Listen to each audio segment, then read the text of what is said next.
7 taong gulang pa lang ako noon ay sinasama na ako ni Lolo sa pag-aantingero niya. Imbis na laruan ang hawak ko noon, ang hawak ko ay buntot pagi at punyal na galing kay Lolo. Imbis na nakikipaglaro ko sa mga bata, ang kapatintero ko noon ay mga aswang na tinutugis namin ni Lolo. Marami akong natutunan kay Lolo noon, kaya unti-unti kong na-adapt ang panggagamot at pagtugis sa aswang. Hindi katulad ng iba na kapag may kilala kang antingero ay ibig sabihin ay matanda na. Mali, dahil ang isang tulad ko ay 22 pa lang. Wala sa bokabularyo ko ang matakot sa mga masamang nilalang. Lahat sila ay hindi ko inuurungan. Hindi lang pala basta antingero ang misyon ko.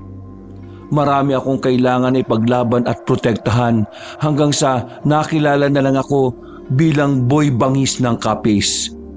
Dahil sa taglay kong determinasyon at galing sa pakikipaglaban sa mga aswang. Isang lihim ang natuklasan ko nang nakilala ko ang pinuno ng mga aswang. Itago niyo na lang ako sa pangalan na Makmak, ang 22 anyos na antingero ng Capiz. Hoy animal! Lumayas ka sa katawan ng babaeng yan! Layas! Mak, eto na langis mo. Kung hindi ka pa aalis dyan, tutuluyan na kitang wawakasan! 7:00 ng gabi noon, pero naroon kami sa kubo nila Sara. May sumapi sa kanyang masamang elemento at pilit niyang sinasaktan ng sarili noon. Magkalapit bahay lang kami ni Sara kaya agad na napuntahan ko siya ng mga oras na yon. Sa tingin ko, isang malakas na mangkukulam ang gumawa sa kanya ng ganoong orasyon. Pero kahit na ganon, ay hindi ako nagpasindak sa kagaya niya dahil alam na alam ko kung paano siya tatalunin. Sara, kapit ka lang. Malapit na matapos. Magtiwala ka lang kay Kuya Mac. Sa ngalan ng Ama, ng Anak at ng Espiritu Santo, ang sakit na ginawa mo sa babaeng ito ay babalik sa'yo! Pana! Ako! Mukhang gumagana na, Kuya. Robert! Kunan mo ako ng pulang sinulid sa bag, dali! Sige, Kuya. Sandali lang. Pagkatapos ko lagyan ng langis ang noo ni Sara, ay saka siya nagwala. Pero hindi pa rin umaalis ang nilagay na mangkukulam sa katawan ni Sara, kaya naman napilitan na akong talian ng pulang sinulid ang maliit na daliri ng paa ni Sara. Nang nilagyan ko na yon ng pulang sinulid, ay saka ako bumulong ng orasyon na ibalik sa mangkukulam ang sakit na ibinigay kay Sara. Malakas na impit ng sigaw ang umalingaw-ngaw sa kubo ni Sara, kasunod noon ay tuluyan na siyang nawala ng malay. Kuya, tapos na ba? Oo, maya-maya lang ay magigising na rin si Sara. Ang galing mo talaga, Kuya. Astig ka talaga. Siyempre, kaibigan ko ang ginawa niya ng ganyan kaya gagawin ko lahat para maibalik ang sumpa sa mangkukulam. Mabuti na lang talaga. Tama ang oras ng dating natin. Hindi ka lang gwapo, Kuya. Ang astig mo na. Ang bangis mo pa. Grabe ka naman sa pambobola, tol. Pero totoo naman hindi ka nagkamali sa sinabi mo. Ano nga pala ang langis na nilagay mo sa noo niya, Kuya? Bakit nag-iwan ng marka yan sa noo kanina ni Sara? Mawawala ba yung marka na yon? Ang langis na yon ay nilagyan ko ng orasyon sa huling kabilugan ng buwan para masaktan ang gumawa nun kay Sara. Saka, tingnan mo noon ni Sara, wala nang marka. Ibig sabihin, nailipat na sa mangkukulam ang sumpa. Ay, ganun pala yun. Yung pulang sinulid, para saan yon? Para naman yun hindi makatakas sa mangkukulam at tuluyan ng malipat sa kanya yung sumpa. Sa bawat usal ng orasyon, ay kailangan malakas din ang pananampalataya mo sa Panginoon. Sana, makayanan ko rin ang ginagawa mo, Kuya. Oo naman, tol. Kaya mo yan. Kaya nga sinasama kita para matutunan mo kung paano ang ginagawa ko. Uy, ayan, gising na pala si Sara. Mga ilang minuto lang ang lumipas noon, ay bumangon na rin si Sara. Parang walang nangyari dahil hindi niya maalala ang buong kaganapan noon. Napagtanto ko rin na ang gumawa noon ay ang katrabaho niya sa bayan na merong malaking inggit sa kanya. Ginawa yun ang katrabaho niya para hindi na siya makapasok sa trabaho. Mabuti na lang dumating kayo. Salamat, Makmak. Hindi mo ako binigo. Nako, Sobrang bangis niyan kanina. Hindi man lang natakot. Ako nga, takot na kanina eh. Lalo na nung umikot yung mga mata mo. Kung gusto mong maging kagaya ko, dapat maging malakas ka at wala kang kinatatakutan kahit na ano. Diyos lang ang tanging kinatatakutan mo. Salamat ulit, Mac ha. Utang ko ang buhay ko sa'yo. Naku, ikaw naman. Wala yun. Siyempre magkaibigan tayo kaya natural na tutulungan kita. Mabilis pa sa alas 4 yan na nagpunta rito. Hindi ko alam paano niya nalaman na nanganganib ka eh. Malakas yata ang pangamoy nito. Isang kakayahan yun ng antingero na galing pa sa mga ninuno natin. Hayaan mo, malalaman mo rin ang kakayahan mo sa tamang panahon, Robert. Lalo na kapag handa ka na at hindi ka natakot. Itinuro sa akin ni Lolo ang isang lihim na kakayahan noon. Isang karunungang hindi basta-basta ibinabahagi sa mga karaniwang tao. Noong mga panahong yon, ipinamalas niya sa akin kung paano tukuyin kung ang isang tao ay nasa bingit na ng kamatayan dahil sa sumpa ng isang makapangyarihang mangkukulam.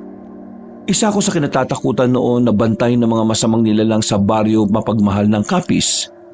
Sa edad na 22 ay bitbit ko ang bagsik ng kabataan at ang lakas ng walang kapaguran. Marami ang umahanga sa aking panlabas na kaanyuhan noon, ngunit mas marami ang nanginginig sa presensya ng isang katulad kong antingero na hindi marunong maawa sa masama. Pasensya na, Makmak ha. Hindi kita maaaya na kumain dahil mahina pa ang katawan ko eh. Ayos lang yun. Saka ang katulad ko hindi humihingi ng kapalit. Bawat tao na tutulungan ko ay higit na nadadagdagan ng lakas ko sa pakikipaglaban. Kaya mo na ba na mag-isa rito? Sasabihin mo ba sa magulang mo ang nangyari ha, Sarah? Oo. Mamaya pagka-uwi nila, panigurado ay gugustuhin nilang gumanti sa gumawa sa akin yan. Hindi nyo na kailangan gumanti dahil naibalik ko na ang sumpa sa mangkukulam. Sigurado akong nasunog na ang kaluluwa nun sa impyerno. Astig ka talaga, kuya. Ang bangis mo. Dapat ang tawag sa'yo boy bangis eh. O, di ba? Mas maganda pakinggan. Puro ka talaga kalokohan, tol. Ayusin mo na yung mga gamit ko para makauwi na tayo. Anong oras na Baka matakot ka pang umuwi. Ilang hakbang lang ang lalampasan natin bago makauwi sa bahay. O sige na nga. O tara na, kuya. Bye, Sarah. Bukas na lang ulit ha. Nung gabing yun, naramdaman ko ang bagsik ng kalaban. Hindi yun ordinaryong mangkukulam. Siya ay isang nilalang na gumagamit ng sinaunang itim na papel at karayom. Pero hindi ako nagpatinag sa kagaya niya. Kaya inilabas ko ang huling langis na inorasyonan ko pa ng huling kabilugan ng buwan. Ginamit ko ang turo ni Lolo, ang tapang, ang talino at ang kapangyarihan ng aking dugo. Kaya alam kong natalo ko ang makapangyarihang mangkukulam. Nang nakauwi na kami ni Robert sa bahay, ay mabilis siyang humiga sa mahabang upuan.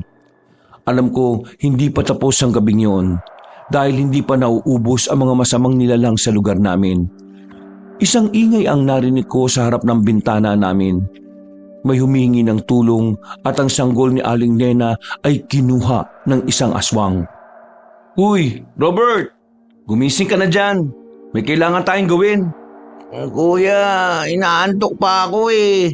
Ilang araw na akong walang tulog. Saglit lang, sige na. Bahala ka dyan. Kung ayaw mo sumama, ako na lang. Kaya ko naman mag-isa eh.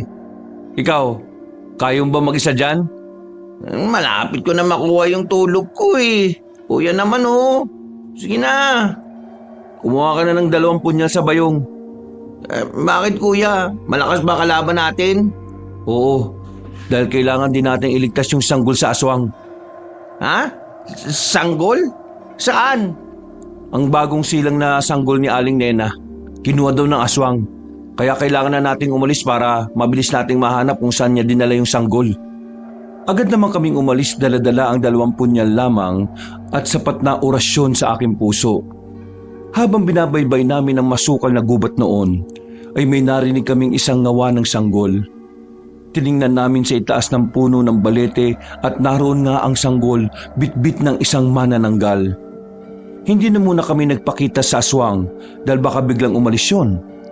Inihanda ko ang 2 punyal at sumambit ng orasyon doon. Kasabay noon ay binasbasan ko ng langis na may dinurog na buntot pagi ang punyal na hawak ni Robert. Sa di kalayuan ay nakita ko naman ang kalahating katawan ng manananggal. Dahan-dahan kaming lumapit doon saka nagsambit ng isang orasyon. Kasunod noon ay umalingaw-ngaw ang manananggal sa taas. Kuya, paano natin makukuha yung sanggol? Hindi natin makukuha yan kung hindi siya kusang bababa sa puno. Kailangan mo lang saluhin ang bata. Paano ko sasaluhin yan, kuya? Paano kung hindi ko masalo? Huwag kang mag-alala. Nag-usal na ako ng dasal sa sanggol para ligtas na mahulog sa mga bisig mo. Sigurado ka dyan, kuya, ha? Natatakot ako baka sa akin pa mamatay ang sanggol. Kailangan mo lang magtiwala sa akin at sa sarili mo. Wala nang pasa natin to. Pumunta ka na dun sa ilalim ng puno at may kailangan pa akong gawin dito. Pumunta si Robert sa paanan ng puno noon. Mabuti na lang ay palagi akong may dalang asin na may halong dinurog na buntot pagi. Ibinuhos ko doon ng asin at umimpit ng nakakangilong tili ang aswang, sa kanya nabitiwan ang sanggol. Nagmadali naman na bumaba ang aswang sa kalahating katawan niya. Ngunit huli na ang lahat dahil nalagyan ko na ng orasyon ang mga laman loob niya. Kapag idinikit niya ang kalahating katawan niya doon, ay isa-isang sasabog ang mga laman loob niya. Kuya, hawak ko na ang sanggol. Tara, umalis na tayo dito. Iuwi mo na siya kina Aling Nena. Tatapusin ko lang to. Babalikan kita, kuya, ha? Bipinisan ko lang. Mabilis na naglakad si Robert habang hawak niya ang sanggol. Nagsama ang alingaw-ngaw ng tili ng aswang at iyak ng sanggol doon sa kagubatan. Nung nakaalis na ang sanggol, tanging tinig na lang ng aswang ang naririnig ko doon. Ang tili niya ay dala ng pasakit. Sa huling sandali ng tili ng aswang ay tuluyan ng naglaho. Kasabay noon ay naging abo na siya. Nang nawala na ang aswang noon, pakiramdam ko meron pang nakamasid sa amin doon. Napukaw ang atensyon ko nang malaman ko na ang direksyon niya. Naramdaman ko na malakas ang kapangyarihan niya pero hindi yun naging dahilan para tumakbo ko palayo. Nasaan ka? Lumabas ka dyan! Tayo naman na magtuos! Mahusay ka, bata! Pero hindi pa ito tamang oras! Tanging boses lang ang narinig ko sa pagsagot niya. Makapangyarihan ng aswang na yon. Sa sandaling minuto na nakalipas, ay narinig ko na rin ang mabilis na yabag ni Robert at tinatawag na niya ako noon. Kuya, nandito na ako! Nasaan ka? Ang bilis mo naman bumalik. Kumusta ang sanggol? Ayun, maayos na ang lagay niya, kuya. Binigay ko na siya kay Aling Nena. Maraming salamat raw sa tulong mo. O tara na, umalis na tayo. Alam ko, biting ka pa sa tulog mo eh. Hindi na ako makakatulog nito. Nagising na diwa ko eh. Ikaw ba naman ang magbitbit ng sanggol na panayang ngawa? Akala ko nga mahihirapan ako eh. Hindi ko tuloy nagamit yung punyal ko. Mahinang nilalang lang pala yung nakaharap natin. Hindi mo nagamit, kuya. Paano siya namatay? Sa orasyon ko lang. Ang ibig sabihin nun, mahina lang ang manananggal na yon. Panigurado eh, kakapasa lang sa kanya ng kapangyarihan kaya wala pa siyang alam kung paano makipaglaban. Bakit, kuya? Ano bang ibig mo sabihin? Sino manananggal ang babalik agad sa katawan niya? Kung nilagyan ko na yun ng asin, di ba siya lang? Kung ano, kuya? Baka newbie pa nga lang siya. Ibang pakiramdam ko sa manananggal na yun eh. May narinig akong boses kanina. Alam ko, malakas na aswang yun.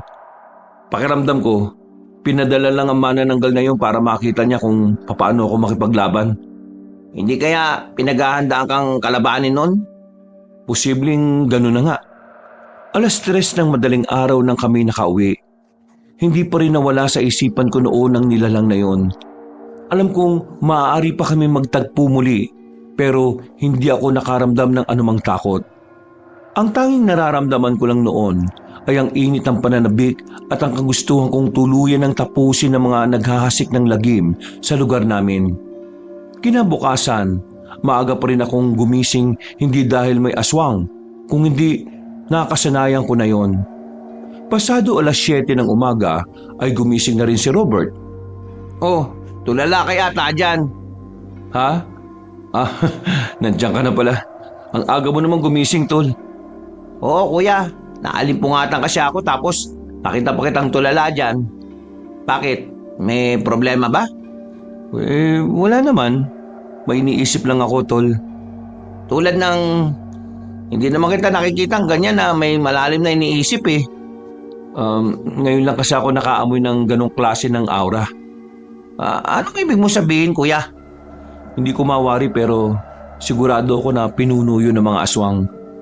Gusto kong hanapin ang kuta niya para puksain ko ang mga kagaya nila. Nakakaramdam ako ng kakaibang tensyon at init sa katawan ko. Di ba kaya mong humanap naman ng mga aswang? Oo, pero yung amoy niya, bago lang sa akin. At sigurado kong hindi basta-basta yun magpapakita sa akin. Iba ang naisip ko nung panahon na yun, Kabanong. Gusto kong hanapin ang kuta niya pero hindi ko alam kung paano ko mahahanap dahil kakaiba ang amoy niya. Hindi yun amoy ng nabubulok na karne o malansang dugo na karaniwan sa kanilang lahi. Ang amoy niya ay parang basang lupa at sunog na insenso na nagpagulo sa aking isipan. Habang malalim ang isip ko, ay natanong ko naman si Sarah na papunta sa kubo namin. Good morning, Sarah! Uy, para sa akin ba yan? Nasaan si Makmak? Pasok na muna, Sarah. Ang aga mo naman pumunta dito. Ayos ka na ba? Oo, Mac. Salamat dahil niligtas mo ako sa kapahamakan. Heto nilutuan kita ng almusal na lugaw. Nako, salamat! Hindi pa kami nag-aalmusal ni kuya eh. Salamat, Sarah. Nandyan na ba yung mga magulang mo? Oo, Mac Dumating rin sila kagabi. Nag-aalala nga sila ng husto sa akin. Akala ko, tuluyan ang makukuha ng mangkukulam ang katawan ko. Huwag kang mag-alala. Hanggat nandito si Makmak sa baryo natin, magiging ligtas pa rin tayo. Tama si Robert. Hindi ko pababayaan ang baryo natin. Uubusin ko silang lahat. Salamat, Mac. Sana marami ka pa rin matulungan at huwag kang sumuko, ha? Bakit naman susuko si kuya? Ang bangis nga niyan.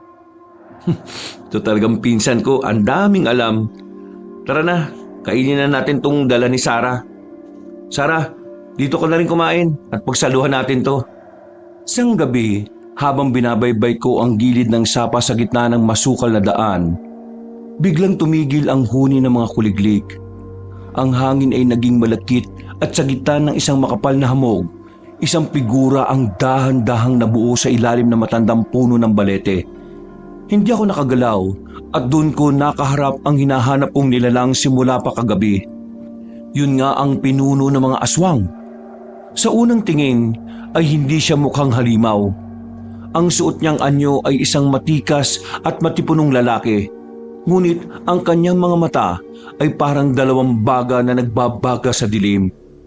Masyado ka mapangahas. Hindi lahat ng amoy na iyong hinahabol ay nagnanais na matagpuan mo. Nang natapos na siyang magsalita, ay nakaramdam ako na matinding init na dumaloy sa katawan ko. Ngunit nang nag-umpisa na akong kumilos, ang figura niya ay biglang naglaho. Parang naging usok na itim na sumama sa kadiliman ng gabi. Ang tanging naiwan ay masangsang ngunit binalot ng insensong amoy na lalong nagpatindi sa aking init ng katawan. Naiwan akong nakatayo sa gitna ng kakahuyan. Alam kong hindi niya ako tinatakasan. Inililigaw niya lang ako. Ipinagpatuloy ko ang paglalakad noon at pilit na sinusundan ng amoy na iniwan ng pinuno. Ang bawat takbang ko ay parang hinihila ng isang hindi nakikitang tali patungo sa mas malalim at mas madilim na bahagi ng kagubatan.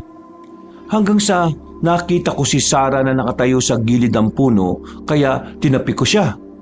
Sarah, anong ginagawa mo dito? Ha? Hindi ko alam, Mac.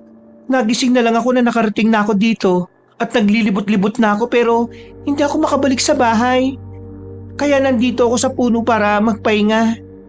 Tingnan mo nga wala akong suot ng tsinelas. Oo nga. Hindi mo matandaan kung sino nagdala sa'yo rito? Hindi basta pagmulat ko ng mga mata ko, nandito na ako sa punong to. Kaya ang ginawa ko, naganap ako ng daan para makaalis dito. Kaya lang, kahit anong hanap ko, dito ako binabalik ng mga paa ko. Napagod na lang akong maglakad na maglakad eh.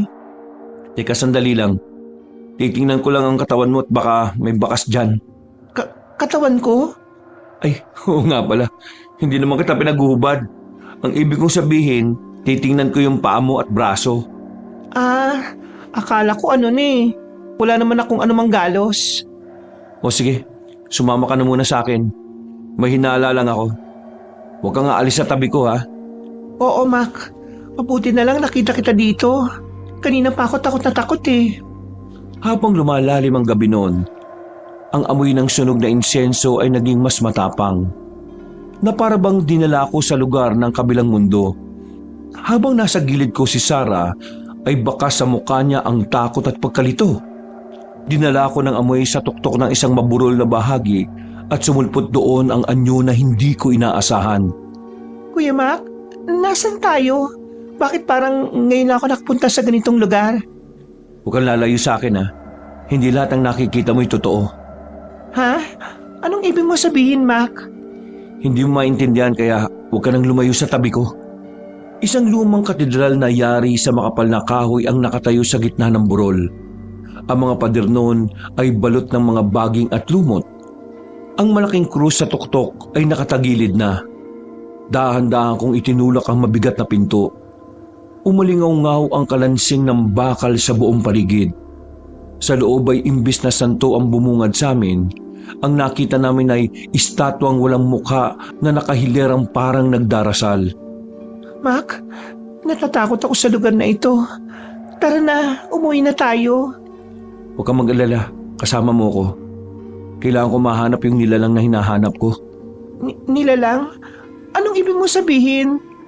Hinahanap kong pinuno ng aswang. Ha? Anong aswang? Huwag ka matakot, nandito ko. Hindi ko hahayaan na may mangyaring masama sa'yo. Umalis na tayo dito, Mac. Sige na, ayoko na dito. Hindi na tayo pwedeng umalis dito. Kailangan kong tapusin ang dapat na tapusin. Pero kasama mo ko eh. Paano ako? Basta magtiwala ka sa akin. Hindi kita pababayaan. Hindi na nakipagtalo sa akin si Sarah noon. Tumahimik na lang din siya habang nagmamasid sa loob ng katedral. Napukaw naman ang atensyon namin sa gitna ng altar. Nakita ko ang isang malaking gintong lalagyan na nagbubuga ng makapal na usok. Ngunit hindi yung basta usok. Ang bawat hibla noon ay bumubuo ng mga mukha ng taong nawawala sa aming baryo. Hindi ito ang kuta ng mga aswang. Kung hindi ay lugar ng kanilang imbakan. Ha? Mac? Anong sinasabi mo? Wala.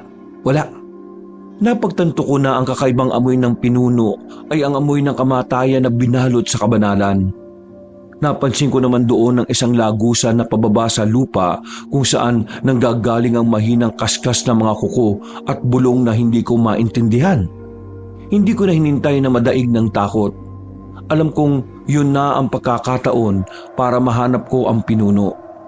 Huminga ako ng malalim at nagsimulang lusungin ang lagusan. Teka, sandali lang, Mac. Papasukin natin yan? Oo, kailangan natin malaman kung anong nasa loob ng lagusan na yan. Kasama ako? Hindi kita pwedeng iwan dito sa labas dahil baka dumating na mga ibang aswang at maamoy ka. Walang nagawa si Sarah kung hindi hawakan ng kamay ko at sumugod na lang sa akin. Ang hagdan pababa ay gawa sa mga matutulis na bato. Parang sinadya yung para sugatan ng sino mang mga has na bumaba. Habang palalim na kami ng palalim, ang amoy ng insenso ay unti-unting napalitan ng kinakalawang na bakal at malamig na rin ang aming pawis. Ang bawat pader ay may kakaibang lumot na naglalabas ng mahinang liwanag. Sapat na para makita ko ang mga nakaukit na simbolo ng paligid. Ano yan, Mac? Naintindihan mo ba yung mga nakasulat? Oo, Anong ibig sabihin ng mga nakaukit na yan? hindi yan dasal. Yun ang mga pangalan ng mga taong kinuha nila. Alam kong litong-lito na si Sarah sa mga sinasabi ko noon, Kabanong, kaya hindi ko na lang siya kinausap ulit. Pagdating namin sa dulo ng hagdan, bumukas ang isang malawak na bulwagan na parang malaking bituka sa ilalim ng lupa.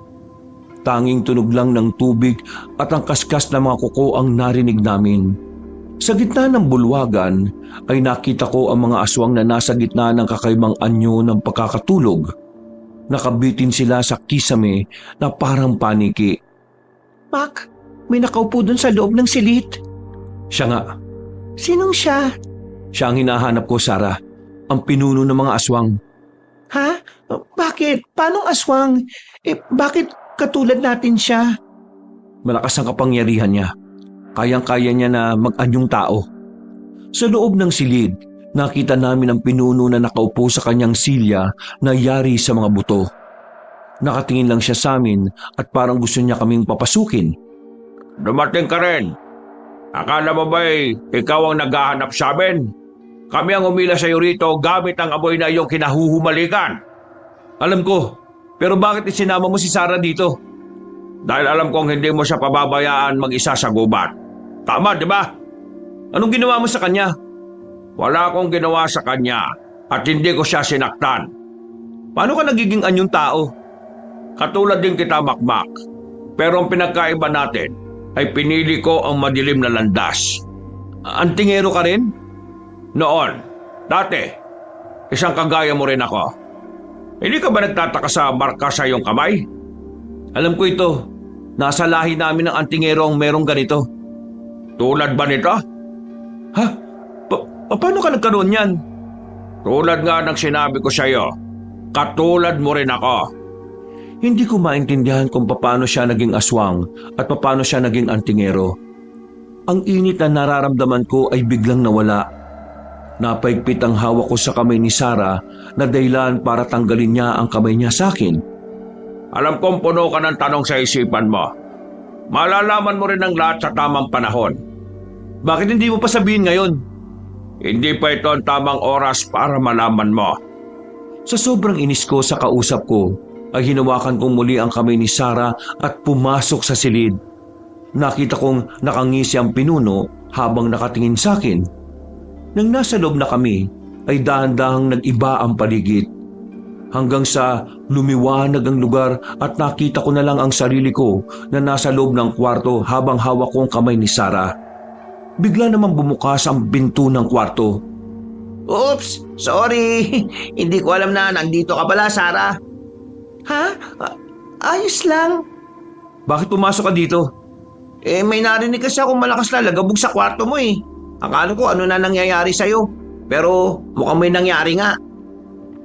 Wala po nangyari, kuya. Wala na. Oo. Pwede ka nang umalis, Tol. Istorbo ka sa amin eh. Hindi ko na muna sinabi kay Robert ang nangyari sa amin dahil paniguradong mangungulit lang yon kapag nalaman niya. Isa pa naman siyang usisero na lalaki. Bakit hindi mo sinabi kay Robert ang nangyari? Saka na lang kapag sigurado na ako. Kailangan ko makabalik agad dun sa katedral. Pabalik? Paano ka makakabalik? Susubukan kong pumunta ulit kung saan ako nagsimula. Sama na kita. Baka ano pa mangyari sa'yo doon? Hindi na kailangan. Kaya ko naman mag-isa eh. Saka baka mapahamak ka kung kasama ka sa misyon na gagawin ko. Ano kung may mangyari sa'yo doon at walang makaalam kung buhay ka pa o patay na? Huwag kang mag-alala. Hindi niya ako basta-basta mapapatay. Gusto ko ding malaman ang katotohanan dahil parehas kami ng marka eh. Ang marka na pinakita niya sa akin ay para lang yun sa mga lahi ko. Ibig bang sabihin, kadugo mo siya? Posibleng ganun na nga. Pero nakapagtataka, paano siya naging aswang kung may dugo siyang antingero? Kaya ayun ang kailangan ko malaman. Delikado ang gagawin mo eh. Mag-isa ka lang nasusugod doon tapos siya, ang dami niyang kasama ng mga aswang doon. Hindi ka ba natatakot? Takot? Wala sa bokabularyo ko yun. Ang tulad ko ay hindi marunong matakot sa mga kagaya niya. Nang binuksan ko ang pinto kabanong para lumabas, ay nanlaki ang mga mata ko. Nakatayo doon si Robert at halatang kanina pa niya kami pinakikinggan. Nagulat din naman siya nung nakita niya ang mukha ko. Wala akong narinig Kararating ko lang. Wala naman akong sinasabi Bakit nag-i-explain ka na? Baka kasi sabihin mo, chismoso ko eh. Wala akong napakinggan dun Kilala kita, Tol. Alam kong narinig mo mga pinag-usapan namin. Saan ba talaga kayo galing? Bakit anong sinasabi ni Sarah na susugod ka mag-isa dun? Saan yun? Sabi na kanina ka pa nakikinig dyan Na-curious lang naman kasi ako kasi ngayon ka lang may dinalang babae sa kwarto mo eh. Wala naman pong ginawa sa akin si Mac. Kaswal na nag-uusap lang kami. Kaya nga, wala naman akong narinig na kakaiba sa inyo eh. He, ikaw talaga oh. Napaalis sa harap namin si Robert dahil alam niyang inis na ako sa ginawa niya. Akala niya yata may ginawa kaming kakaiba ni Sarah doon sa kwarto. Tuluyan na rin nagpaalam si Sarah sa akin at sinabihan niya ulit ako na huwag magpunta na mag-isa doon sa lumang katedral. Kuya, pasensya pala kanina ah. Dapat hindi ko yung ginawa. Bakit? Ano bang iniisip mo sa amin ni Sarah? Alam mo naman na matagal nang may gusto sa'yo si Sarah eh. Malay ko ba kung kayo na? Eh kung kami na nga, ganun ba ang gagawin mo? Makikinig sa usapan namin? Hindi naman sa ganun. Gusto ko lang makumpirma ang namamagitan sa inyo ni Sarah. Pero hindi ko na uulitin kuya. Pasensya ka na. Wala namang namamagitan sa amin ni Sarah eh. Yung nakita mo kanina sa kwarto na magkasama kami, mahirap ipaliwanag. Paano mahirap ipaliwanag kuya? Maintindihan ko naman kung sasabihin mo sa akin. Maniniwala ka ba kung galing kami sa lumang katedral na hindi nag-i-exist sa mundo ng mga tao? Ha? Anong ibig mong sabihin kuya? Saan naman yun? Yun nga yung pinanggalingan namin ni Sarah kanina. Bakit nasa kwarto naman kayo? Mahirap kasi paliwanag eh. O sige, ganito na lang. Galing kami doon sa lumang katedral. Yun ang mundo ng mga aswang. Nakita namin doon ang mga kaluluwa ng mga taong nawawala dito sa baryo natin. At hindi lang yun. Nakita ko rin doon yung pinuno ng mga aswang. Nakaharap namin siya. O tapos? Doon ko nalaman na ang pinuno ng mga aswang ay kalahi natin. Dahil dito sa marka natin sa kamay. Ha? Ang ibig mong sabihin, isa rin siyang antingero? Tama ka dyan. Ang kailangan ko malaman kung paano siya naging aswang at bakit. Mag-anak din natin siya? O pwede. Dahil ang mga ganitong marka ay mga kadugo natin. Paano kayo napunta dito sa kwarto kung galing kayo dun sa mundo nila? Ginamitan niya kami ng orasyon para makapasok sa mundo niya. Nang papasok na kami sa silid niya, ay bigla kaming napunta dito sa kwarto ko. Kaya kasama ko si Sarah. Kasama mo si Sarah? Ay, oo nga pala. Habang naglalakad ako sa kagubatan, ay nakita ko si Sarah na nakatayo sa puno. At ang sabi niya, naggulat na lang din siya nung pagkagising niya ay nasa kagubatan na siya. Sinubukan niya raw umalis sa lugar na yon pero pilit ay binabalik siya sa puno. Doon ko napagtanto na ang lugar na yon ay lugar na ng mga aswang. Ibig mo sabihin, tulog si Sarah tapos nagising na lang siyang nasa gubat na? Oo. Sigurado ako na kagagawan niyo ng pinuno ng aswang. Sigurado din ako na siya ang may pakana sa pangungulam kay Sarah. Matagal niya nang minamanmanan ng galaw ko eh. Di ba, may kakaibang pang-amoy ka at mabilis mo makikilala mga aswang sa isang tingin mo lang? Oo, pero kakaibang amoy niya. Hindi na ako magtataka doon dahil isa rin siyang antingero. Ang kailangan kong paghandaan ay kung paano ko siya tatalunin. Paano mga gagawin yon? Alamin ko. Kailangan ko malaman lalo na hindi siya basta aswang lang. Dahil kung maglalaban kami at hindi ako handa, sigurado matatalo niya ako. Pero hindi ako natatakot dahil ang mabuti palaging nagwawagi. Kung babalik ka sa lugar nila, isama mo ako ha. Harapin natin siya. Kung ganun, kailangan mo rin matutunan ng pakikipaglaban sa mga aswang. Ayun na nga ang ginagawa ko kuya eh. Kaya nga sumasama ako sa iyo palagi. Hindi lang sa panggagamot, kung hindi sa pakikipaglaban mo sa iba-ibang mga nilalang. Mabuti na rin na sinabi ko kay Robert para hindi niya iniisip na may namamagitan sa amin ni Sarah Kabanong. Matagal na kami magkaibigan ni Sarah kaya ayaw kong masira ang relasyon namin bilang magkaibigan. Hindi ako mapakali kaya binasa ko ang lumang aklat ni Lolo. May mga lumang aklat si Lolo sa maliit na silid doon sa bahay namin. Kuya, saan ka pupunta? Diyan lang sa silid ni Lolo. Bakit? Wala, sasamahan lang kita. Anong gagawin mo doon? Susubukan kong hanapin ng mga katanungan sa isip ko. Baka sakaling doon ko makita ang kasagutan na matagal ko nang hinahanap. Nakapasok na kami sa silid ni Lolo Kabanong. Habang nag-iikot ang mga mata ko, ay napako ang tingin ko sa isang aklat. Parang ngayon ko lang yun nakita at wala siyang alikabok. Mabilis ko naman yun na kinuha at habang binubuklat ko ang bawat pahina, isang larawan ang kumuha ng atensyon ko at yun ang mga ninuno ko. Habang tinitingnan ko yung isa-isa, ay napahinto ko sa isang larawan ng lalaki dahil kahawig noon ang pinuno ng mga aswang ngayon. Alam kong Siya yun dahil hindi nagbagong itsura niya. Kahit luma ng larawan at may kalabuan, ay alam kong siya yun. Ito yun. Ito yung sinasabi ko sa yung pinuno ng mga aswang. Ha? Sigurado ka ba dyan? Mga pinuno natin yan eh. Oo, dahil hanggang ngayon ay ganyan na ganyan pa rin ang itsura niya. Hindi nagbago. Ang ibig mong sabihin, lolo natin siya? Oo, Paano naman siya naging aswang, kuya? yun ang kailangan nating malaman. Kaya kailangan ko siya makausap at bumalik doon sa lumang katedral. Doon ang kuta nila sa ilalim ng katedral. Ilalim? May ilalim ang katedral? May sikretong lagusan doon. Imposibleng mapasok yun ng mga normal na tao. Paano nakapasok si Sarah doon? Dahil kasama niya ako. Kumagat na ang dilim noon pero naroon pa rin kami sa silid ni Lolo. Hindi nagtagal ay nakarinig kami ng malakas na kaluskos galing sa bubungan namin. Hindi yung pusa dahil naamoy ko na kagad na aswang yun. Isang tiktik. Kinuha ko kagad ang buntot pagi na nakasabit sa dingding ng silid ni Lolo at ang botelya ng langis na may kasamang luya at bawang. Lumabas kami ni Robert sa silid. Nang tiningnan namin ang itaas na bubong ay wala na ang tiktik doon pero naamoy ko pa rin ang lansa niya. Gamit ang ilong ko ay sinundan ko ang balansa niyang amoy hanggang sa nakarating kami sa ilog. Agad na naagaw ang atensyon ko sa gitna ng hamog. Isang sigbi ng makakalaban namin. Kuya, ano yan? Bakit ganyan ang itsura niya? Huwag ka masyado maingay. Isa yung sigbin.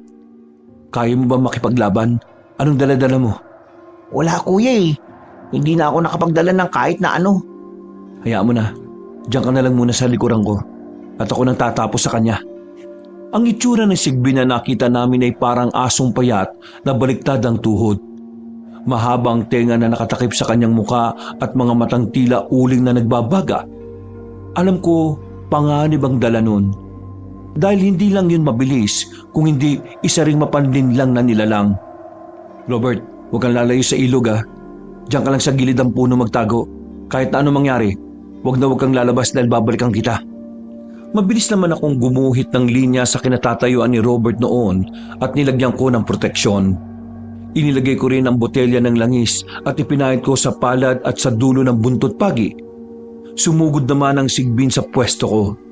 Parang isang itim na anino na kasing bilis ng kidlat. Ngunit bilang isang mabangis na antingero ay hindi mata ang ginagamit ko kung hindi ang pakiramdam. Hoy! Lumabas ka, hayop ka! Huwag ka magtago dahil hindi mo kita nakikita. Naaamoy ko naman ang lansa mo. Sa unang pagkakataon na lumapit ang sigbin ay hinagupit ko yon ng buntot pagi.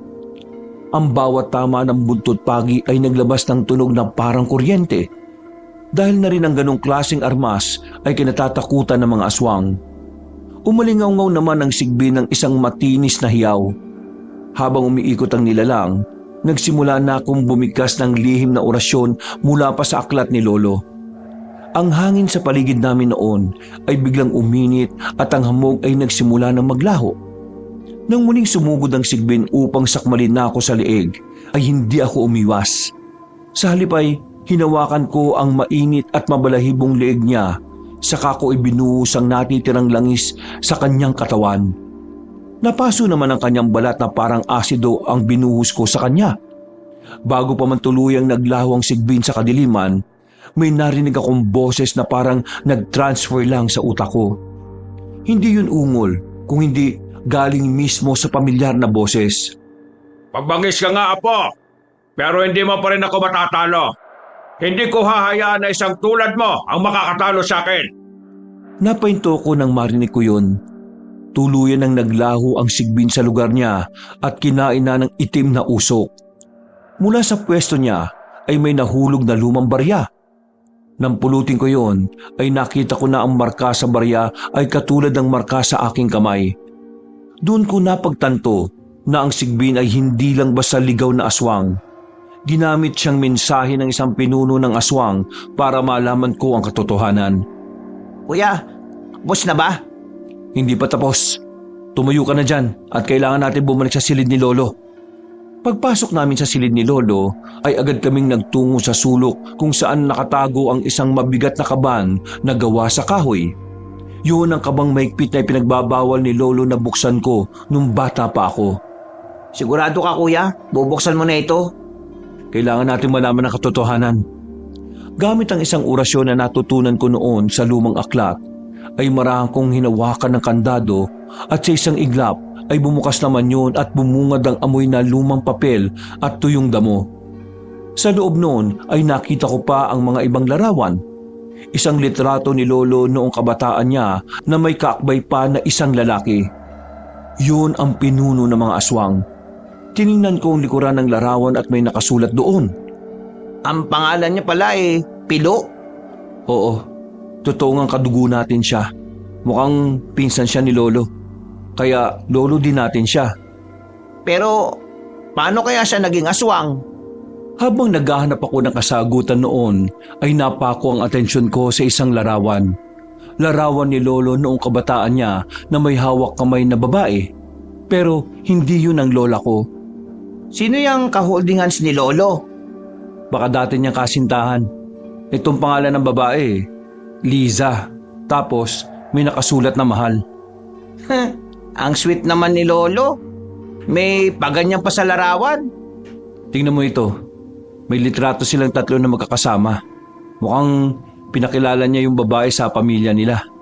Kaya nga, siguro malapit ang loob ni Lolo mo at ng asawa niya na yon. Siguro nga. Dahil sila lang yung may kuha ng larawan na silang dalawa lang mismo eh.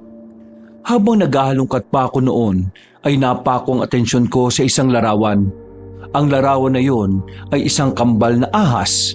Kagaya yon ng marka sa mga kamay namin. May nakasulat rin sa likuran noon na binasa ng mahina ni Robert. Ang Chris na ito ay kayang pumatay ng aswang at sa kabilang banda ay kaya ring mamuno sa kanila. Anong ibig sabihin niyan, kuya? Dugong magkahati. Ang ibig sabihin niyan ay kalahating antingero at kalahating aswang. Habang sinusuri namin ang mga gamit ay biglang humangin na malakas sa loob. Ang apoy ng aming kandila ay naging asul. Sa anino ng kaban, dahan-dahang lumitaw ang figura ng lalaking nakilala ko bilang pinuno ng mga aswang. Ngayong alam mo na ang totoo, Apo. Bibigyan pa kita ng panahon para pumili kung saan ka ba talaga. Ang pagiging mabangis mong antingero ay bunga lamang ng iyong pagtanggi sa tunay mong kalikasan. Kuya, huwag kang maniwala sa kanya. Hindi yan ang dahilan kung bakit ka mabangis. Alam ko yon. Hindi ako magpapadaig sa katulad niya. At saka hindi masama itinuro ni Lolo sa akin dahil itinuwid niya ako para maging mabuting antingero. Tumayo ko ng tuwid habang hawak ko ang buntot pagi sa kanang kamay at ang pilak na barya sa kaliwa. Alam ko na ang labang yon ay hindi lang tungkol sa pagliligtas sa baryo, kundi sa pagtanggap sa sarili kong kadiliman upang maging tunay na tagapagtanggol ng liwanag. Nanginginig ang katawan ko noon, hindi dahil sa takot o hindi dahil sa galit na umaagos sa mga ugat ko. Lumapit si Robert ngunit hinawakan ko ang balikat niya. Huwag ka makialam, akong haharap sa kanya. Kuya, hindi pa ngayon ng tamang panahon para kalabanin siya. Wala na akong pakialam. Kailangan kong wakasan ang katulad niyang duwag. Nagsimula ang pinuno sa isang marahas na pag-atake. Ang kanyang mga kuko ay mabilis na humaba at ang kanyang mga mata ay naging ganap na nagbabagang apoy. Pero hindi ako maatras noon. Pinagsama ko ang orasyon at ang enerhiya ng buntot pagi na lumika ng isang panangga sa paligid namin ni Robert. Mabilis ko naman nakinuha ang sandatang Chris na nakatago sa kaba ni Lolo. Nang hawakan ko ang sandatang yon ay nakaramdam ako ng dalawang puwersa, ang liwanag at dilim. Pero imbis na mamili ako sa dalawa ay pinagsama ko ang dalawang puwersa na nararamdaman ko. Ang sandatang Chris ay biglang umilaw sa pagitan ng puti at itim. Wawakasan na kita ngayon pa lang. Wala kaming kadugo na kagaya mo. Hindi mo magagawa yan. Hindi mo ako kayang talunin, Apa. Diyan ka nagkakamali. Hindi ako marunong maduwag. Hindi katulad mo. Kung pipiliin mo ang kagaya ko, hindi ka tatanda at mamamatay ng dahil sa sakit. Pero kaya kitang patayin gamit itong hawak ko na Chris. Nang nagkatinginan kami, parang nagkabit ang marka sa aming braso. Naglabas kami ng parehong enerhiya. Ang mga libro sa istante ay nagsiliparan at ang amoy ng nasusunog na papel ay pumuno sa loob ng silid. Hindi ako magiging kagaya mo! Ang dugong aswang sa akin ay hindi sumpa! Gagamitin kong armasyon laban sa'yo! Nagulat naman ang pinuno sa binitiwang kong mga salita. Sa kanyang mga mata, nakita ko ang pagtataka at isang bahid ng paghanga. Hindi niya inaasahan na tatanggapin ko ang aking dugo upang gamitin sa kanya. Kung gano'n na pa, ipakita mo sa akin na kaya mong pigilan ang tawag ng dugo! Kaya ko, dahil nakaya ng lolo ko. Mamamatay ka ng aswang ka! Isang huling malakas na pagtulak ang ginawa ko sa kanya gamit ang sandatang Kris. Kaya naman ang pinuno ay tumalsik at nag-iwan ng malaking butas sa pader. Akala ko'y namatay na siya, pero hindi pa. Tumayo siya at tiningnan lang niya ako na may kakaibang ngiti, saka siya tuluyang naglaho. Naiwan ako nakatayo sa silid habang nakatingin sa direksyon niya kanina. Hindi pa tapos ang pagtutuos namin. Kuya, wala na siya. Hindi pa kami tapos. Umpisa pa lang ito ng pagtutuos namin. Anong gagawin mo, kuya? Kailangan ko siya makaharap muli. Hindi pa man ako nakakabawi ng lakas, ay biglang may bumoses sa likuran ko. Hindi na siya nakipagtalo pero nag-iwan ng importanteng babala. Sinabihan niya akong buklatin ng lumang aklat sa kaban ni Lolo. Kuya, anong hinahanap mo dyan? May hinahanap akong lumang aklat. Eto ba yon? Saan mo nakita yan? Kanino ko pa hawak yan habang nakikipagtos ka sa pinuno? Kinuha ko naman kaagad ang hawak na aklat ni Robert at saka ko binuklat isa-isa ang bawat pahina. Nasa kalagitnaan na ako ng aklat noon at paglipat ko sa isang pahina, gumuhit yun ng Latin words. Ang nakasulat doon ay sa susunod na pulang buwan sa taong yon ay ang lahat ng mga aswang sa Capiz ay magtitipon-tipon upang simulan ng dakilang paglamon sa lugar namin. Nakasulat din doon ang aking misyon na sinulat ni Lolo. Ang sandatang Kris na nakalagay sa kaban ay maaari kong gamitin sa pamumuno ng mga aswang o ubusin ng mga aswang. Nakasaad din doon na may kilala akong nagngangalan na Sara. Siya daw ang tagabantay at maggagabay sa akin para hindi ako lamunin ng kasamaan. Kuya, saan ka pupunta? Kailangan ko malaman ang lihim ni Sarah. Lihim? Anong lihim, kuya? Nakasaad sa aklat na ito ang pangalan niya. At kaya pala parang kakaibang nararamdaman ko sa kanya dahil matagal niya na akong binabantayan. Anong ibig mo sabihin, kuya? Kailangan ko siya makausap para malaman natin ang katotohanan. Teka, sasama na ako sa iyo. Madaling araw na nang narating namin ang bahay ni Sarah. Hawak ko pa rin ang sandatang Kris sa kanang kamay ko habang si Robert ay nanatiling tahimik at alerto sa likuran. Nadatnan namin si Sarah na nakaupo sa kanilang hagdan na parabang kanina niya pa kami hinihintay. Sarah, alam mo bang ibig sabihin nitong marka ko? Oo, Mac. Dahil hindi ako isang tao at hindi rin isang aswang. Isa akong tagabantay na inilaan ng tadhana para gabayan ka. Anong ibig mong sabihin? Dahil ikaw ang itinakda para mapigilan ng dakilang paglamon dito sa Capiz. Magaganap yun sa susunod na pulang buwan. Pero bakit ako? Dahil sa iyo ipinasa ng lolo mo ang abilidad ng pagiging mabuting antingero. Ngunit may kapalit ang gagawin mo. Anong kapalit? Kapag nagtagumpay ka na matalo ang mga aswang, maaring mawala ang pagkatao mo at maging isang normal na tao na lang. Ibig sabihin, hindi na magiging antingero at aswang si Makmak? Oo, at matitigil ang sumpa sa kanya. Ikaw, Robert, ang kasunod na magiging tinakda kapag hindi natalo ni Makmak ang mga aswang at ang pinuno. Kaano-ano ba ni Lolo ang pinuno? Kakambal niya yon. Ang pinili ng lolo mo ay ang liwanag, pero ang pinili ng kambal niya ay dilim. Yun ang naging dahilan para ibigay sa iyo ni lolo mo ang misyon na ito. Dahil hindi niya kayang patayin ang sarili niyang kakambal.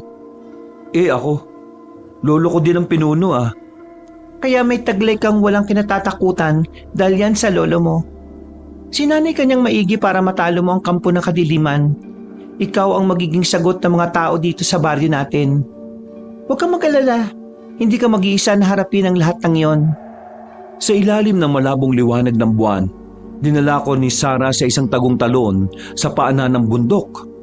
Magiging panangga namin ang agos ng tubig sa anumang pandinig ng mga aswang. Ang Kris na ito hindi lamang bakal o armas. Ito'y ekstensyon ng buhay mo. Kung magulo ang isip mo, at lamunin ka ng galit na nakatago sa sandatang yan. Paano ko gagamitin yan para mapatay ang pinuno? Kailangan mo munang mapagdaanan ng 2 yugto ng pagsasanay. Ano yun? Bakit kailangan pa ng pagsasanay? Dahil hindi lang isa ang kalaban mo. Marami sila. At hindi basta aswang ang kailangan mong wakasan kung hindi ang pinuno nila. Ano ba ang unang yugto? Magagawa ba natin yan ng isang araw? Oo naman, kung seryoso at hindi na magulo ang isip mo. Sige, umpisa na natin at kating-kating na akong patayin ang hayop na yun. Una, ang kailangan mo ay meditation. Kung saan kailangan mo munang huminga ng malalim sa mo pagsasamahin ng orasyon mo sa pintig na hawak mong sandata. Pangalawa, kailangan natin palabasin ang enerhiya ng marka mo papunta sa sandata. Ang kailangan mong gawin ay huwag mong itanggi na may dugo kang aswang. Gamitin mo ang bilis ng isang aswang, ngunit kailangan mong kontrolin gamit ang puso ng isang antingero. Paano natin malalaman na tama ang paggamit ko nitong sandata? Kapag naglika ng parang guhit na kuryente ang bawat paghiwa mo sa hangin gamit ang sandata mo, kaya mo yan at magagawa mo yan kung isa lang ang nasa isip at puso mo. Sinimulan ko na ang pagsasanay at habang nakapikit ako noon sa gitna ng meditation, biglang uminit ang sandata na hawak ko. Nakakita ako ng isang pangitain na merong libu-libong aswang na lulusob sa bayan ng Capiz at ang nasa gitna nila ay ang pinuno na naghihintay sa akin. Handa ka na. Ha? Paano mo nasabi? Dahil nakita mo na ang mangyayari sa susunod na pulang buwan. Paano mo nalaman? Dahil ako ang gabay mo. Tandaan mo palagi, isa lang ang dapat na nasa isip at puso mo para matalo mo ang pinuno ng mga aswang. Habang nagpapahinga kami noon sa tabi ng talon kabanong, napukaw ang atensyon ni Sarah sa isang ukit sa batuhan na katulad sa marka ko. Sa likod ng dumaragas ang tubig ay natuklasan namin ang isang lihim na lagusan. Alam mo ba ang lugar na ito? Hindi, pero alam kong may isang lihim na silid ang lolo mo. Patagal ko na yung hinahanap. Ito na siguro yun. Tara, pasukin na natin. Pumasok kami sa isang maliit at mamasamasang silid sa gilid ng talon. Sa gitna noon ay may isang altar na yari sa bato kung saan nakapatong ang huling sulat na nakabalot sa balat ng buhaya. Nang nahawakan ko ang sulat, ay parang narinig ko ang boses ni Lolo sa aking isipan. Ang nakasulat doon ay hindi lang basta payo kung hindi ang pag-amin niya sa akin. Nakasaad doon sa sulat na ang kris na sandata ko ay hindi nilikha para pumatay. Ginawa yung para magsilbing susi sa pagitan ng dalawang mundo. Sinabi niya rin doon na ang pinuno ay ang kanyang kakambal na piniling yakapin ng dilim. Nakasaad din ang huling habilin niya na kapag dumating na ang itinakdang panahon na kaharap ko ang pinuno, ay huwag kong itarak ang sandata sa puso niya, kung hindi sa lupa, kung saan kami nakatayo. At doon ko siya tuluyang maibabalik sa tamang mundo niya. Sa tingin ko'y malapit na ang tamang panahon. Ngayong handa ka na, kailangan mong manindigan sa pagiging mabuti. Tama ka. Ang lahat ng nangyayari ngayon ay kailangan kong tapusin. Hindi lang para sa lahi namin, kung hindi sa mga inosenteng tao na nabibiktima ng mga aswang. Tara na, umuwi na tayo para makapagpahinga ka na din. Inumaga na kami ni Sarah sa pagsasanay, kaya naman nagmadali na rin kaming umuwi. Pagdating ko sa bahay ay napansin ko na parang kakaiba ang kilos ni Robert. Hindi siya makatingin ng diretso sa akin at ang kanyang kamay ay mahigpit na nakakuyom sa kanyang bulsa. Dahan-dahang inilabas ni Robert ang kanyang kamay mula sa bulsa. May hawak siyang isang agimat na gawa sa buto ng tao. Anong problema, Tol? Patawarin mo ako, kuya. Ang pamilya ko'y hawak ng pinuno at ang tanging paraan para mabuhay sila ay kung dadaling kita sa kanya bago sumapit ang pulang buwan. Ikaw pala. Ikaw palang nakasulat na tatraydor kay Makmak. Pero ngayong alam ko na ang totoo, hindi ko na rin alam ang gagawin ko. Patawarin mo ako, kuya. Ipinaliwanag ni Robert na siya ang inutusan ng pinuno na bantayan ako simula pa noong bata kami. Ang pagkakaibigan namin ay bahagi ng isang mas malaking plano para madala niya ako sa pinuno bago ang pulang buwan. Ang agimat pala na hawak niya ay nagsilbing tracker para malaman ng pinuno kung nasaan ako. Huwag ka mag-alala, Tol. Hindi ako galit. Gagamitin natin ang pagkakataong ito para baliktarin natin ang plano nila. Patawarin mo ako, kuya. Totoong turing ko sa'yo ay isang kaibigan at pamilya. Kung ako rin ang nasa sitwasyon mo, gagawin ko rin ang ginawa mo. Ngayong sinabi mo na ang totoo, mas mataas ang tsansa natin na matalo ang pinuno. Kailangan natin paghandaan ang darating na pulang buwan. Handa na akong talunin at tukasan ang mga nilalang na yon. Hindi ako nagalit kay Robert sa nalaman ko dahil naging advantage sa akin yon para makapagplano kami ng maayos sa magaganap na labanan. Ginamit ko ang marka ko sa kamay para sirain at maglabas yon ng manipis na kidlat. Sapat na yon para malito ang pandama ng pinuno.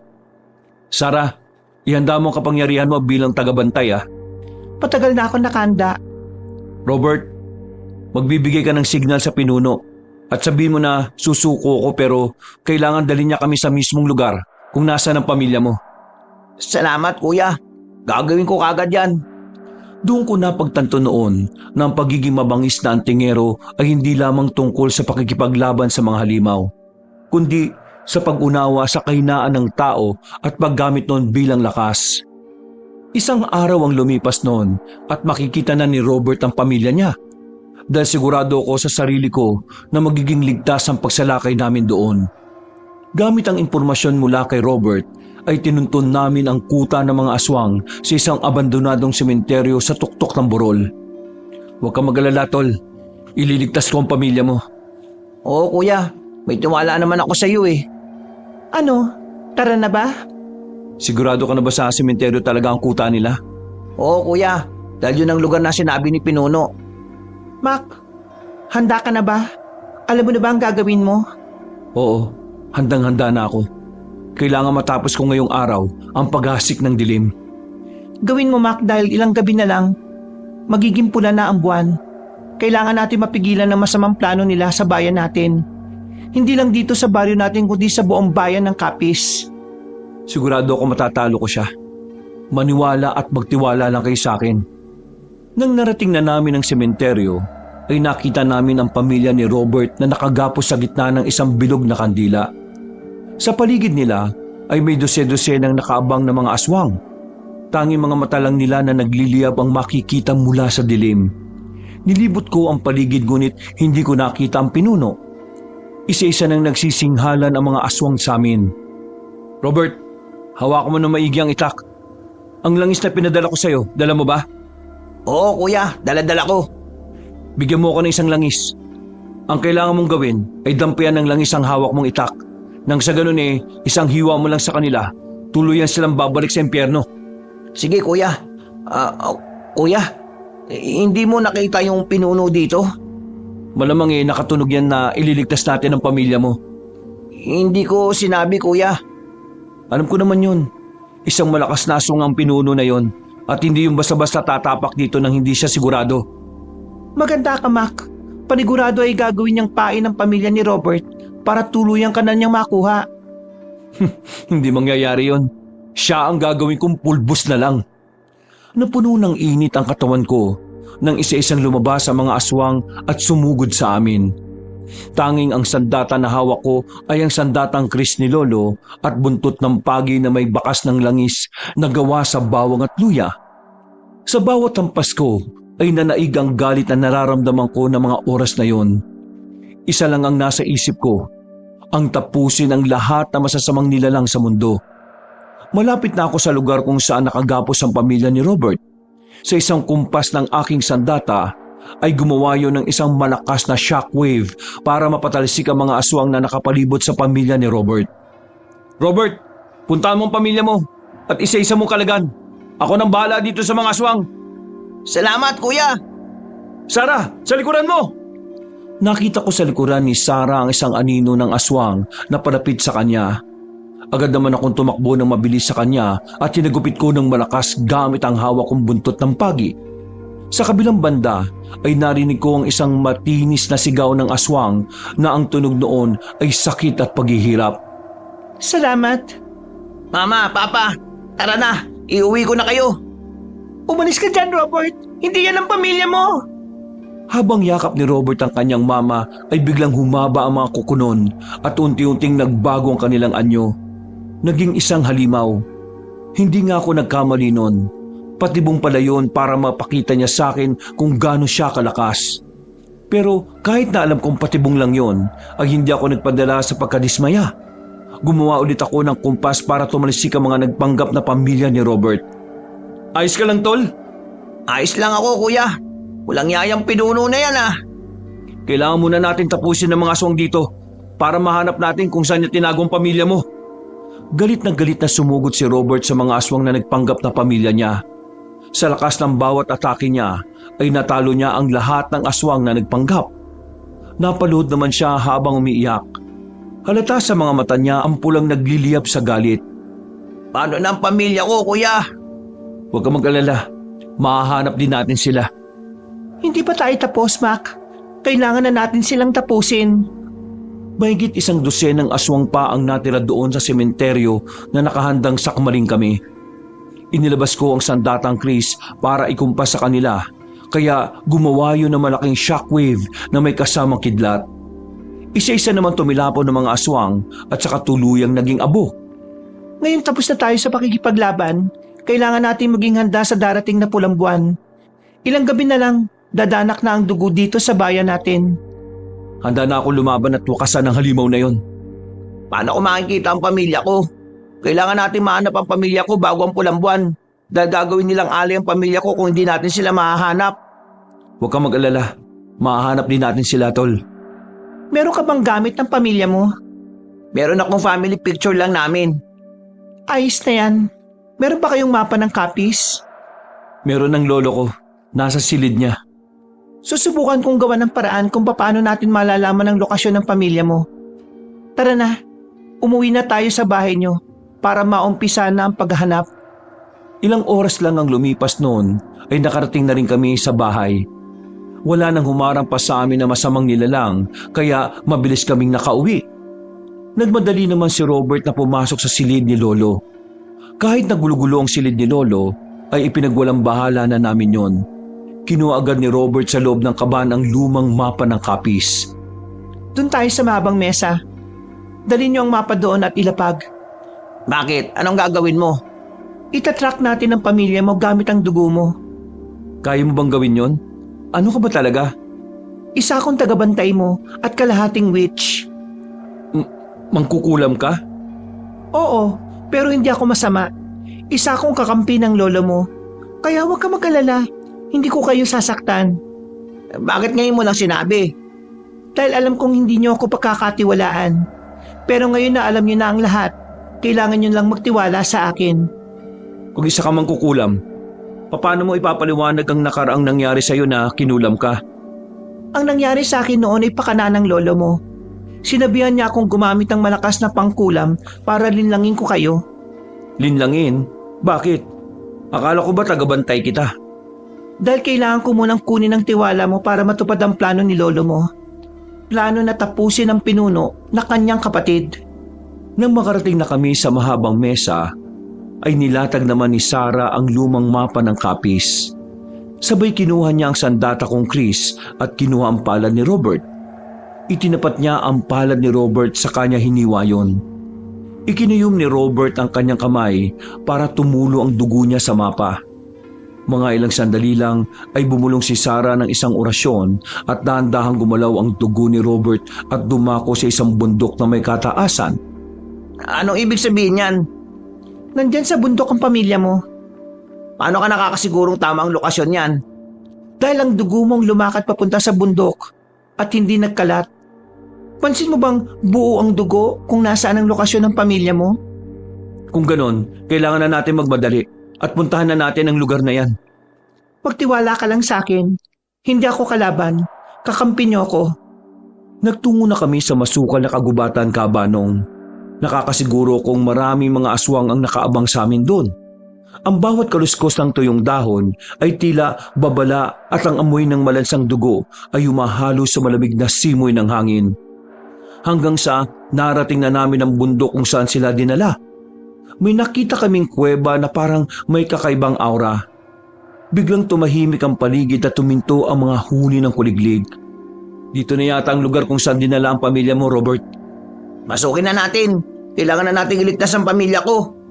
Sandali lang. Ihanda muna natin ang mga gagamitin nating sandata. Alam kong maraming aswang dyan. Tama ba, Mac?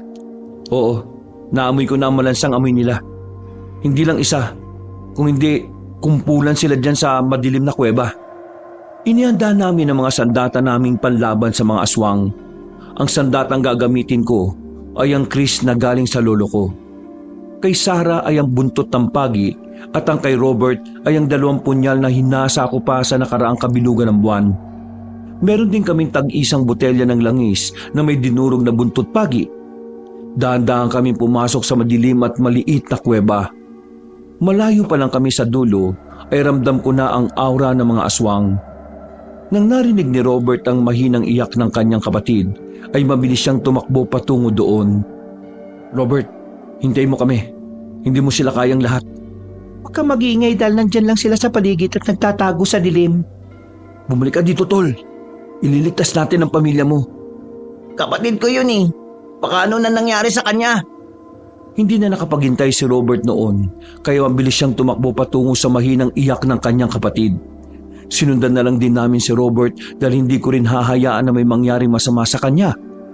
Mula sa gilid ay mabilis na lumabas ang mga aswang at binasag ang katahimikan sa loob ng kuweba. Itinaas ko na lang ang sandata kong Chris. Saka ako humampas kaya naglikhayo ng malakas na shockwave. Pero malakas ang mga aswang doon sa loob ng kuweba. Mabilis ang naging galaw namin. Bawat taga ng aming sandata sa mga aswang ay sinasamahan namin ni Sarah ng matinding dasal. Bawat isa sa amin, merong 2 aswang na kalaban. Hetong sa inyo! Tikman nyo ang hagupit ang buntot ng pagi! Para sa pamilya ko itong punyal na ito. Tikman niyo ang paghihiganti ko. Bumalik na kayo sa impyerno! Sinubukan kong muling ikumpas ang aking sandatang Chris hanggang sa tumalsik ang mga aswang sa pader ng kuweba. Agad namang binasbasa ni Sarah ang mga aswang ng langis na dala namin at gumawa naman ako ng orasyon para tuluyan ng maglaho ang mga aswang. May narinig naman kaming malakas na hiyawan mula sa dulo ng kuweba kaya sabay-sabay kaming tumakbo patungo doon. Nakita naming nakagapos ang pamilya ni Robert doon. Kinalaga naman ni Robert ang pamilya niya, saka ako gumawa ng bilog na asin at dun ko ipinasok ang pamilya ni Robert para magsilbing proteksyon nila. May naamoy pa akong mga aswang dito. Maganda kayo dahil nagtatago lang sila sa dilim. Huwag kang mag-alala, Sarah, dahil alam ko kung nasaan sila. Hinablot ko ang buntot pagi sa kami ni Sarah, saka ako tumakbo ng mabilis patungo sa gilid ng kuweba. Hinagupit ko ang pader ng kuweba, saka umalingaw-ngaw ng matinis na tili ang 2 aswang na nagtatago sa dilim. Astang lalabas na ang aswang at kakalumutin ako, kaya binuhos ko ang natitirang langis sa kanila. Umimpit naman ang nakakabiging tili ng mga aswang at sa katuluyang naging usok na lamang. Salamat kuya. Ililigtas mo ang pamilya ko. Malaking utang na loob ko to sa'yo. Walang anuman, Tol. Saka kadugo ko rin naman ang niligtas ko eh.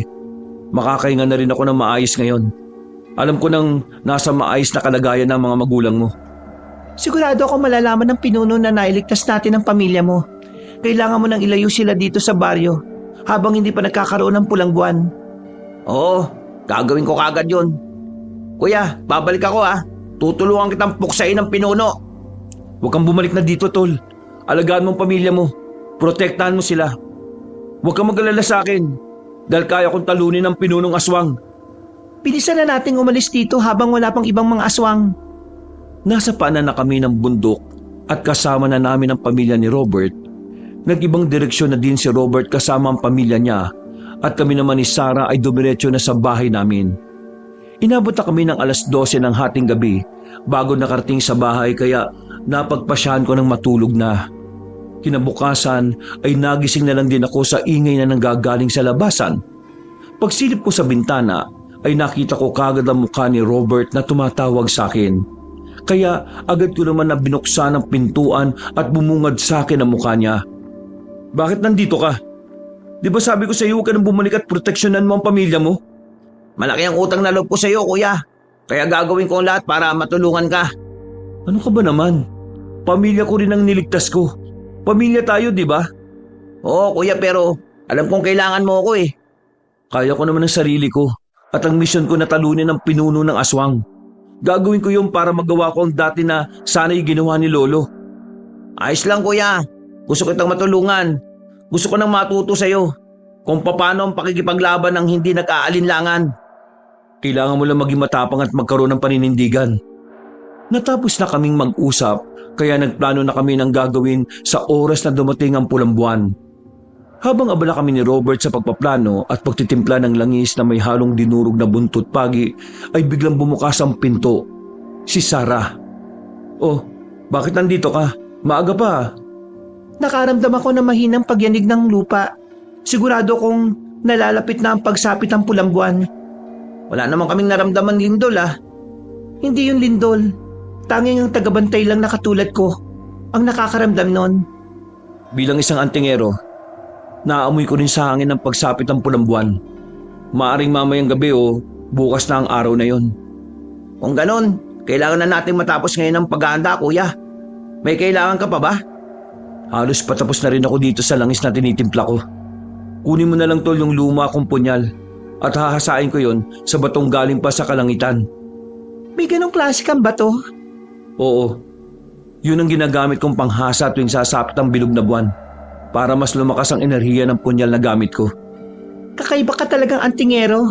Hanga ako sa'yo. Itinuro lang yun ni Lolo at galing din sa kanya ang batong yun. Totoong sinasabi niya. Hindi may tatanggi na hindi ka pangkaraniwang antingero. Umpisa mo nang kunin ang luma kong punyal. Inuuto mo pa ako eh. Pagkatapos kong hasain ang luma kong punyal, ay sinunod ko naman ng sandatang kris na galing sa kaba ni Lolo. Habang hinahasa ko yon, ay nilagyan ko ng mabigat na orasyon. Pagkatapos ko hasain, ay ibinabad ko naman sa langis ang mga sandata namin. Tapos ng paghahanda natin ng armas, kailangan na nating ikondisyon ang katawan natin para sa darating na sagupaan. Magpahinga ka na kuya para magkaroon ka ng tamang lakas sa pakikipaglaban. Tayong tatlo ang dapat na magpahinga na. Lumipas ang ilang oras, hindi pa rin ako mapakali, kaya nagpunta ako sa maliit na silid ni Lolo. Pagkarating ko doon ay gulo-gulo pa rin ang mga aklat at butas pa rin ang pader. Bakasyon ang huling labanan namin ng pinuno. Sa ilalim ng tumpok at maalikabok na libro, may isang bagay na kuminang. Isang maliit na kahon na yari sa itim na kahoy at may gintong bilog sa gitna. Yun ang tipan ng mga antingero. Binuksan ko ang kahon na yon at bumungad sa akin ng tatlong mahalagang bagay. Kuya, akala ko ba magpahinga? Anong ginagawa mo dito? Ha? Hindi kasi ako mapakali. Parang may kulang na hindi ko alam kung ano yon. Ano yung hawak mo kuya? Titingnan ko pa nga lang eh. Nakita ko lang sa tumpok dyan ng mga lumang libro. Sa loob ng maliit na kahon, meron doon isang medalyon ng 7 arkanghel. Yun ay isang antigong tanso na nagbibigay ng proteksyon laban sa sumpa ng mga aswang na hindi na tinatabla ng pilak. Meron ding lumang mapa doon. Nakaguhit doon ng mga lagusan sa loob ng isang bundok kung saan gaganapin ang pagtitipo ng mga aswang kapag sumapit na ang pulang buwan. At ang pangatlo ay isang sulat kamay na liham ni Lolo. Binasa ko yun ng mahina habang katabi ko si Robert. Makmak, apo. Hindi ka lang basta antingero at aswang. Isa kang mabuting tao na magpuprotekta sa mga tao. Gawin mo ang lahat ng makakaya mo para matalo mo si Pilo, ang kapatid kong pinuno ng mga aswang. Kung hindi mo siya matatalo, ay mananaig ang kasamaan. At magiging Panginoon siya ng mundong ito. Kuya, ayos ka lang ba? Pagkatapos kong basahin ang liham ni Lolo, ay isinuot ko na ang medalyon na galing sa maliit na kahon. Pagsuot ko ng medalyon, ay naramdaman ko ang isang kakaibang init na dumaloy sa aking dibdib, patungo sa mga ugat ko. Para bang bawat tibok ng puso ko ay sinasabayan ng mahinang bulong ng isang basbas mula sa mga ninuno ko. Handa na ako. Kuya, sigurado ka ba? Kailan ba magaganap ang pulang buwan? Malapit na. Malapit na ang gabing yon, kaya hindi na ako makapaghintay. Ano yung suot mo, kuya? Ito, ang medalyon na magiging proteksyon ko. Isang malalim na buntong hininga ang pinakawalan ko noon kabanong habang inaaplos ang medalyon. Tahimik ang gabi ng mga oras na yon. At natapos na rin ang paghahanda para sa pagtutuos namin laban sa mga aswang. Pero ang katahimikang yon ay hindi nagbigay ng kapayapaan, kundi ay nagbabadya ng malaking unos. Bigla kong napatingin. May naamoy akong maalinsangan at ramdam kong galing yun sa labas ng hukay. Sa ilalim ng puno ng nara, may aninong hindi gumagalaw. Hindi yun lumapit at hindi rin umalis. Nasa labas ng bayan tauhan ng pinuno na parang nagmamasid sa akin. Aswang ba yan, kuya? Oo, isang aswang at ang kanyang mga mata ay parang dalawang baga ng sigarilyo na nagbabaga sa dilim. Mapula yun at puno ng pagkapuot. Anong gagawin natin, kuya? Hayaan mo lang siyang magmasid dyan. Wala din naman siyang mapapala eh. Hindi mo ba siya papatayin, kuya? Ramdam ko ang panginginig ng dingding ng lumang bahay namin, Kabanong. Alam kong sinusubukan ng nilalang na yon ang tibay ng aking suot na agimat. Hindi ako nagpadala sa takot dahil ako ang dapat na maging harang sa pagitan ng mundo ng mga tao at ng nilalang na uhaw sa mga dugo ng tao. Kuya, mukhang sinusubukan niyang pumasok dito sa loob ng bahay ah. Hayaan mo siya dahil hindi rin siya magtatagumpay. Ako to si Makmak, ang antingerong walang kinatatakutan kahit na ano pa yan. Kuya, baka may gawin siya sa'yo para walang maging hadlang sa darating na pulang buwan. Kumuha ka ng isang dakot na asin na may halong pulbos ng tanso. Nakalagay yon sa kwarto ko sa ilalim ng kama. Kunin mo yon at sabuyan mo ang bawat bintana ng bahay natin. Para saan naman yung kuya? Para hindi siya makapasok dito sa loob ng bahay. Dali! Hindi ako lumabas ng mga oras na yon, Kabanong. Pagkatapos ni Robert magsaboy ng asin sa bawat bintana namin, ay itinapat ko ang medalyon sa sinag ng buwan upang masinaga ng kakaunting liwanag. Ang pagkinang nito ay sapat na para mapatras ang anino sa ilalim ng puno. Hindi nagtagal ay narinig ko ang pagaspas ng mga pakpak sa itaas ng aming bubungan.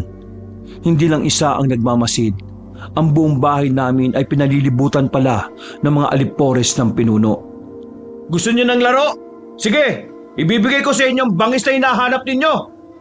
Ubus kayong lahat sa amin! Huwag na kayong magtago pa! Robert, may tiwala ako sa iyo. Alam kong kaya nating tapusin ang laban ngayon. Oo, kuya. Ipagiganti ko ang pasakit na ginawa nila sa pamilya ko. Lahat sila'y tatapusin ko. Matagal na ako naging sunod-sunuran ng pinuno.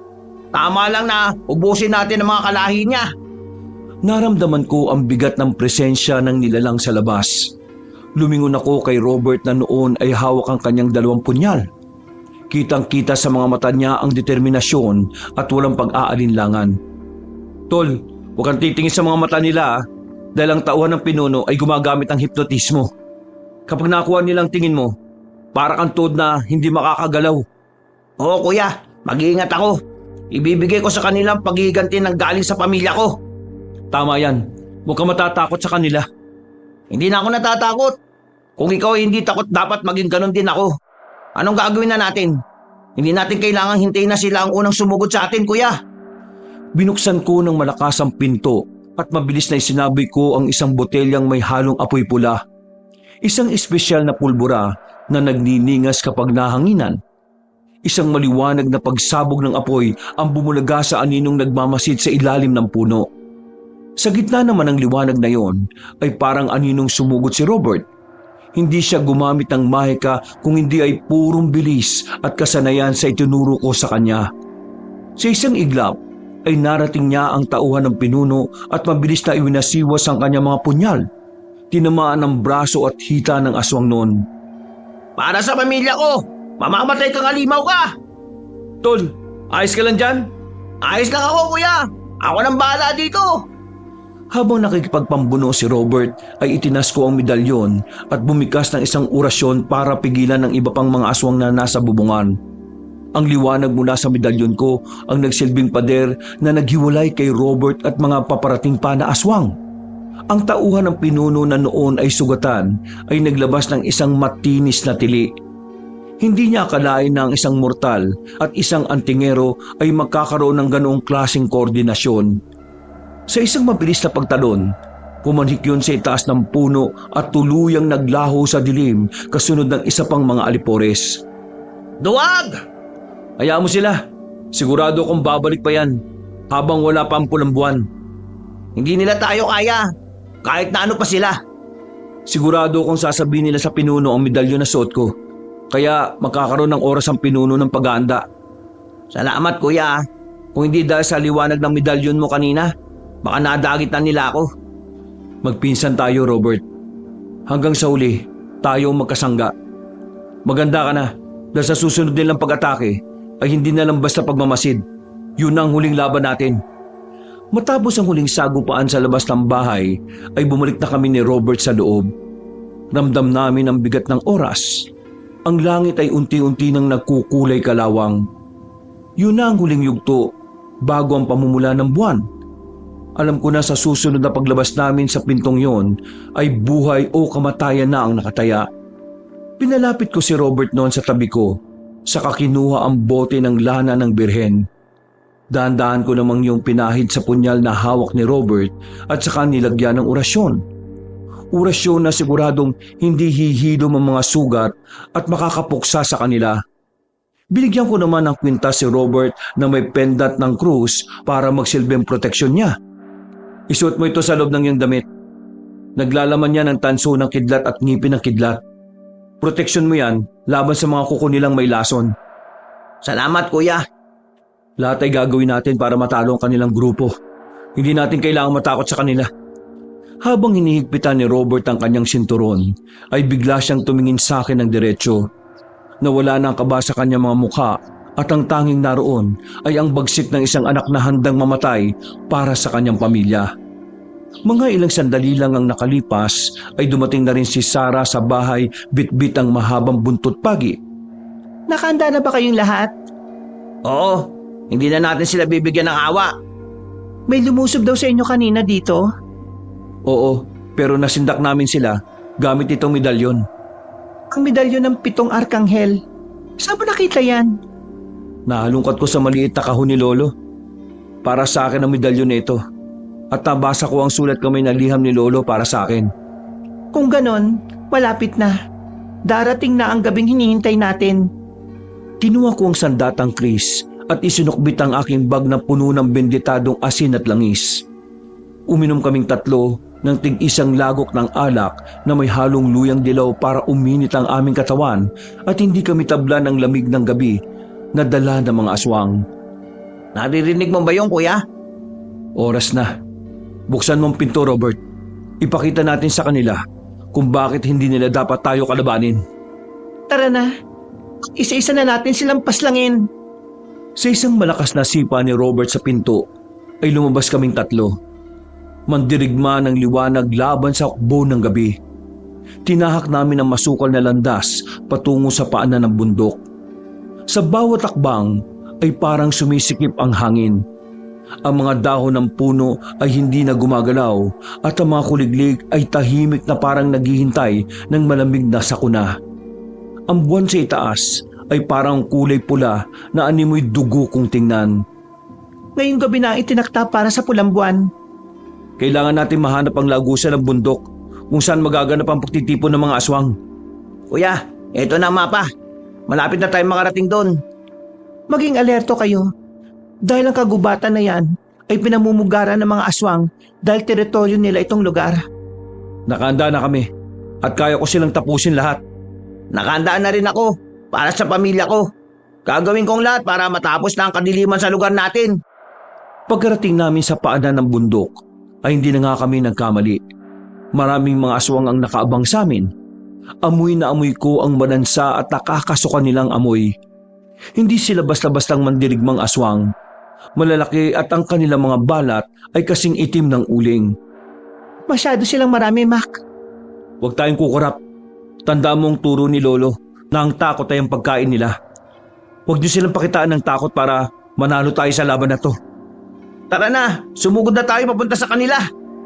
Sa isang hiyaw ng isang aswang ay sumugod sila sa amin. Itinukod ko ang sandatang Chris sa lupa at sumambit ng orasyon. Naglikha naman yon ng isang bilog na liwanag at sumabog yon kaya nagsitilapo ng mga unang hukbo ng aswang na sumugod sa amin. At ang nadikitan ng liwanag ay umusok ang balat na parang napaso ng asido. Habang nakadistansya ang mga aswang dahil sa liwanag, Lumusot naman si Robert sa gilid. Isang mabilis na galaw ang pinamalas niya na parang isang ipo-ipo. Ang hawak niyang mga punyal ay parang may sariling isip. Bawat saksak niya sa puso ng mga aswang ay nag-iwan niyo ng apoy na tuluyang nagpalaho sa mga aswang. Isang dambuhalang aswang na may pakpak ang sumunggab sa likod ni Robert. Yumuko siya at sa ibabaw ay isinaboy ni Sarah ang isang dakot ng binditadong asin. Sumabog yun sa mukha ng aswang at habang nangingisa yun, tumalo naman si Robert at tinapos ang aswang sa isang malalim na saksak sa batok. Kailangan na natin makapasok sa loob ng lagusan. Paano? Ang dami pa nating kalaban dito. Mag-focus muna tayo dito sa mga kalaban natin dahil mauubos din natin silang lahat. Ginamit ko ang huling natitirang apoy lupa sa aking bag at ibinato ko sa isang malaking puno sa gitna ng mga aswang. Sa isang iglap, naging isang pader na apoy ang paligid na nagbigay sa amin ng pagkakataon na makalusot patungo sa itaas. Habang umakyat kami sa matarik na bahagi ng bundok, narinig namin ang galit ng hiyaw ng mga aswang sa ibaba. Pero hindi kami lumingon. Ang amoy ng maalinsang dugo ng pinuno ay palapit na ng palapit. Hinawakan ko ng mahigpit ang suot kong medalyon na mistulang nag-iinit. Maganda kayo na sa susunod nating kakaharapin ay ang mismong pinuno ng mga aswang. Narating namin ang bungad ng lagusan sa bandang itaas ng bundok. Ang hangin doon ay hindi maalinsangan pero kasing lamig yun ng sementeryo at kasing lapot ng sariwang dugo. Walang ritual na naganap. Walang mga kandila o mga orasyon na kadiliman. Ang nadatnan namin ay ang kanilang pagtitipon. Sa gitna ng malawak at madilim na bulwagan ay nakita namin ang pinuno doon.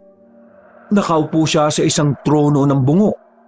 Hindi siya gumagalaw noon na parang naghihintay na lamang sa amin.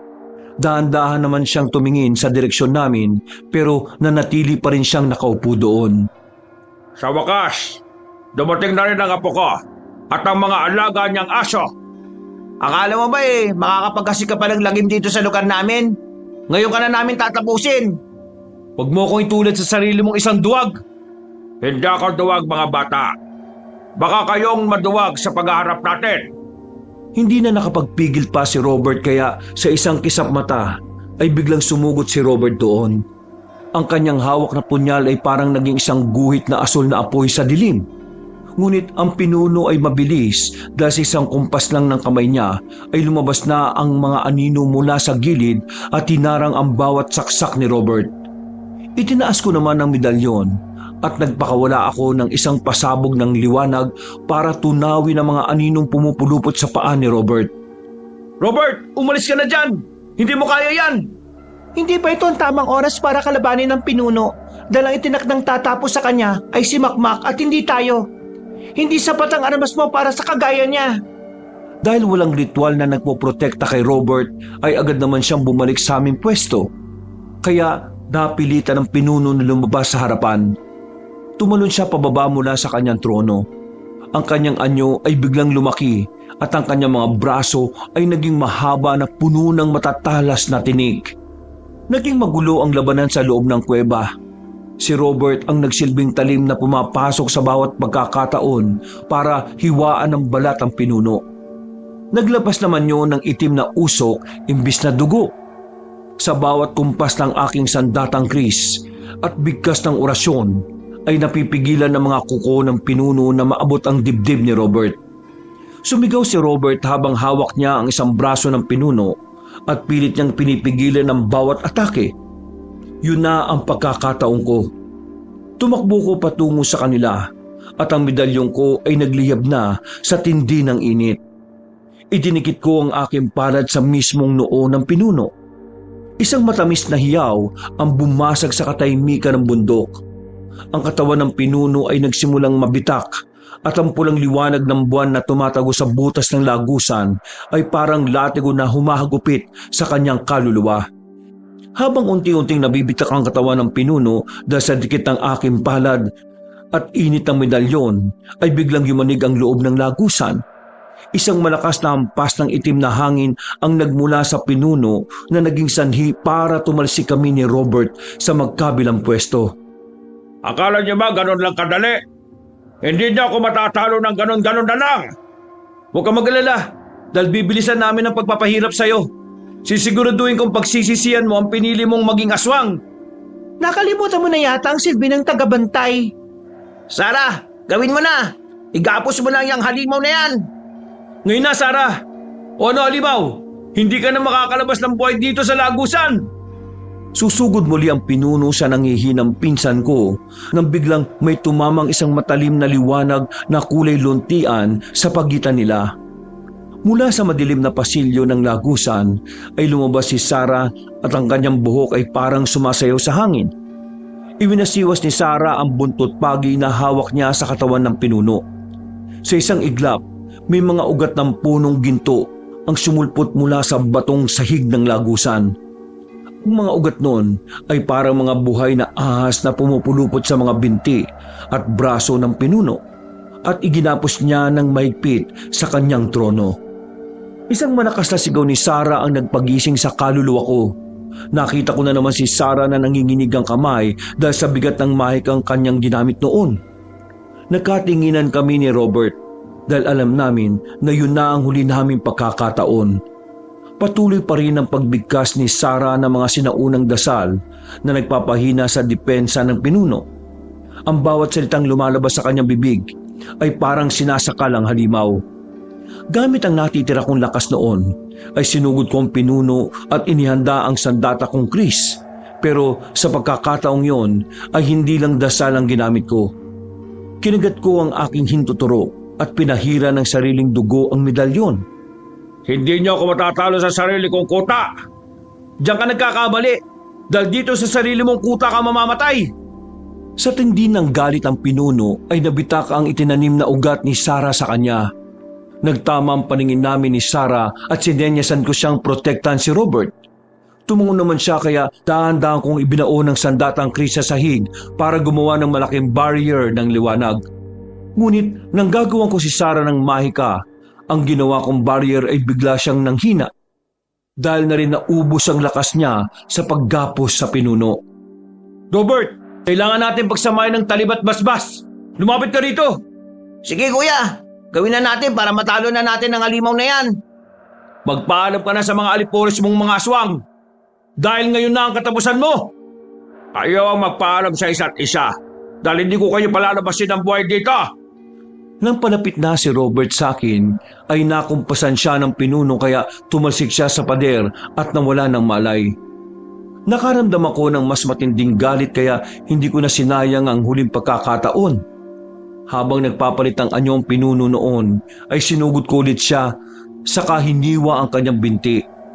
Gamit ang sandatang Kris, nakarinig naman ako ng matinis na sigaw na may halong pasakit. Mas lalong nagbaga ang mga mata ng pinuno at tinarget niya si Sarah. Sarah! Umilag ka! Hindi mo kami matatalo. Heto nga gupit ng buntot pagi. Tikman mo ito! Buntot pagi, hindi ako basta-basta mapapatay niyan. Diyan ka nagkakamali. Umpisan mo na, Sarah! Pero bago pa man sabuyan ni Sarah ng binditadong langisang pinuno, ay agad na siyang inunahan nun. Sa hindi ko inaasahang pagkakataon, nakalmot siya sa tiyan ng pinuno, kaya napahiga si Sarah. Mas lalong nag-init ang tensyon ko sa pinuno dahil sa ginawa niya kay Sarah. Hanggang sa naalala ko ang sinabi ng lolo ko. Kailangan kong itarak sa lupa ang sandatang Kris kung saan ang kinatatayuan ng pinuno para matalo siya. Agad naman akong naghanap ng lupa sa loob ng lagusan hanggang sa may nakita akong lupa na pwede kong pagtusukan. Ang kailangan ko lang gawin ay dalhin ko siya doon. Kung totoo malakas ka, bakit hindi mo pa ako patayin? Nakapili ka na ba ng tadhanang tatahakin mo? Hindi ko kailangan mamili dahil kahit na kailan, hindi ko pipiliin na maging kampo ng kadiliman. Mas magiging malakas ang hukbo ng mga aswang kung sasama ka sa akin. Kahit nasabihin mo pa yan, hindi na magbabago ang isip ko. Habang kausap ko ang pinuno, ay unti-unti akong umatras patungo kung saan may lupa. Ang pinuno naman ay sinusundan din ng bawat atras ko. Nang nararamdaman ko na nasa lupa na ako, at nakita ko na rin ang mabalahibo niyang paa na nakatapak sa lupa, ay agad kong tinusok ang sandatang Kris. Hindi lang basta sa lupa ko yun itinusok, kundi sa mismong anino ng pinuno na nakakabit sa lupang kinatatayuan niya. Isang kislap ng kuryente ang dumaloy mula sa medalyon ko matapos sa talim ng sandatang krus na patungo sa talim ng sandatang kris. Umalingaw-ngaw ang sigaw ng pinuno. Sigaw yon ng isang halimaw na unti-unti nang sinusunog at dinadala sa impyerno. Nilingon ko ang mga kasama ko. Si Robert na nakaandusay at nawala ng malay habang si Sarah naman ay sapo ang kanyang tiyan na may malalim na kalmot sa matalas na kuko ng pinuno. Ako na lang ang natitirang nakatayo noon. Hindi ka naman rin mabubuhay sa mundo ng mga tao. Ibabaon kita sa impyerno kung saan ka nararapat. Hindi mo kayang gawin yon. Hindi ako mapapatay na isang batang antigero. Bata man sa iyong paningin, pero kasing talas na matanda ako mag-isip at magkaroon ng prinsipyo sa buhay. Kahit na nangihina na ang tuhod, ay pinilit kong panatilihin ang matigas kong tindig. Mas lalo kong binaon sa lupa ang sandatang kris. Ang pinuno ay nagpupumiglas habang ang kanyang mga mata ay puno ng puot at ang kanyang katawan ay unti-unting nagiging abo mula sa paanan. Akala mo ba tapos na ang lahat, Apo? Ang sugat ni Sarah mula sa akin ay may lason at ang malay ni Robert ay nasa mundo ko na. Maling akala mo lang yan. Sa bawat patak ng pawis at dugo namin, ang selyong inilagay namin sa iyo ay mas lalong titibay. Wala kang kapangyarihan sa mga pusong handang magsakripisyo. Nakalimutan mo ba na isa akong antingero at handa ako sa mga katulad mo? Hindi ba tayo tapos, Apo? Magkikita muli tayo. Sa pagkikita natin, ikaw na ang tatapusin ko. Sige, kung yan ang gusto mo, patunayan mo na makakabalik ka pa sa mundo ng mga tao. Sa huling pagsabog ng liwanag ay tuluyan ng naglaho ang pinuno at nag-iwan na lamang ng isang dugoang piraso ng kanyang balat sa lupa. Ang kanyang pinong abo ay unti-unting tinangay ng malakas na hangin. Kasabay ng pagkawala ng pinuno, ang itim na usok na pumalibot sa bundok ay pinalitan ng isang mainit at nakakagaling na aura. Agad kong pinuntahan si Sarah at Robert. Gamit ang huling patak ng aking benditadong langis at ang kapangyarihan ng medalyon, dahan-dahan kong pinahupa ang lason sa sugat ni Sarah at ginising ko na rin ang diwa ni Robert. Anong nangyari, kuya? Tapos na, Robert. Wala nang pinuno. Si Sarah, nasaan siya? Huwag kang mag-alala dahil ligtas si Sarah at tatanggal ko na rin ang lason sa sugat niya. Salamat sa Diyos at hindi mo kami pinabayaan. Paglabas namin ng lagusan sa bundok, ay sinalubong kami ng bukang liwayway. Isang bagong umaga na walang takot sa aswang. Ang labang ko ay natapos ng may dangal na dala ng pangakong hanggat nagmamanasakit, ang kadiliman ay laging may katapat na liwanag. Tinahak na namin ang daan noon pauwi sa bahay habang si Sarah ay bakay-bakay ni Robert. Hindi pa tapos ang misyon ko. Kailangan ko pang pagalingin si Sarah mula sa kalmot ng pinuno. Iga mo na lamang si Sarah sa papag. Doon ko siya gagamutin. Akala ko ba natanggal mo na ang lason? Tanging lason lang ang natanggal ko. Pero ang sumpa na inilagay ng pinuno ay nanatiling gumagalaw. May kapangyarihan ka pa ba para manggamot? Di ba ang kapalit ng paggamit mo ng sandatang kris sa pinuno ang pagkawalang bisa mo bilang antingero? Tama ka dyan. Pero kailangan kong subukan para mailigtas sa bingit ng kamatayan si Sarah. Gawin mo ang lahat para maisalba mo ang buhay niya, pinsan. Pagdating namin sa bahay ay kagad ko naman na pinahiga si Sarah sa papag. Ang kalmot sa kanyang tiyan ay nangingitim na. Isang tanda yon na ang kuko ng pinuno ay may taglay na sumpa na unti-unting nilalamon ang lakas ni Sarah. Si Robert naman, kahit halata ang pagkapagod sa kanya, dahil sa pagpasan kay Sarah, ay agad na kumuha ng mainit na tubig at malinis na tela. Nakiusap naman siya na iligtas ko si Sarah sa kamatayan. Hindi na ako nag-aksaya ng oras, kaya mabilis kong kinuha ang natitirang gamit sa panggagamot. Ang langis ng nyog ay hinaluan ko ng dinurog na tanso at ang dahon ng suha.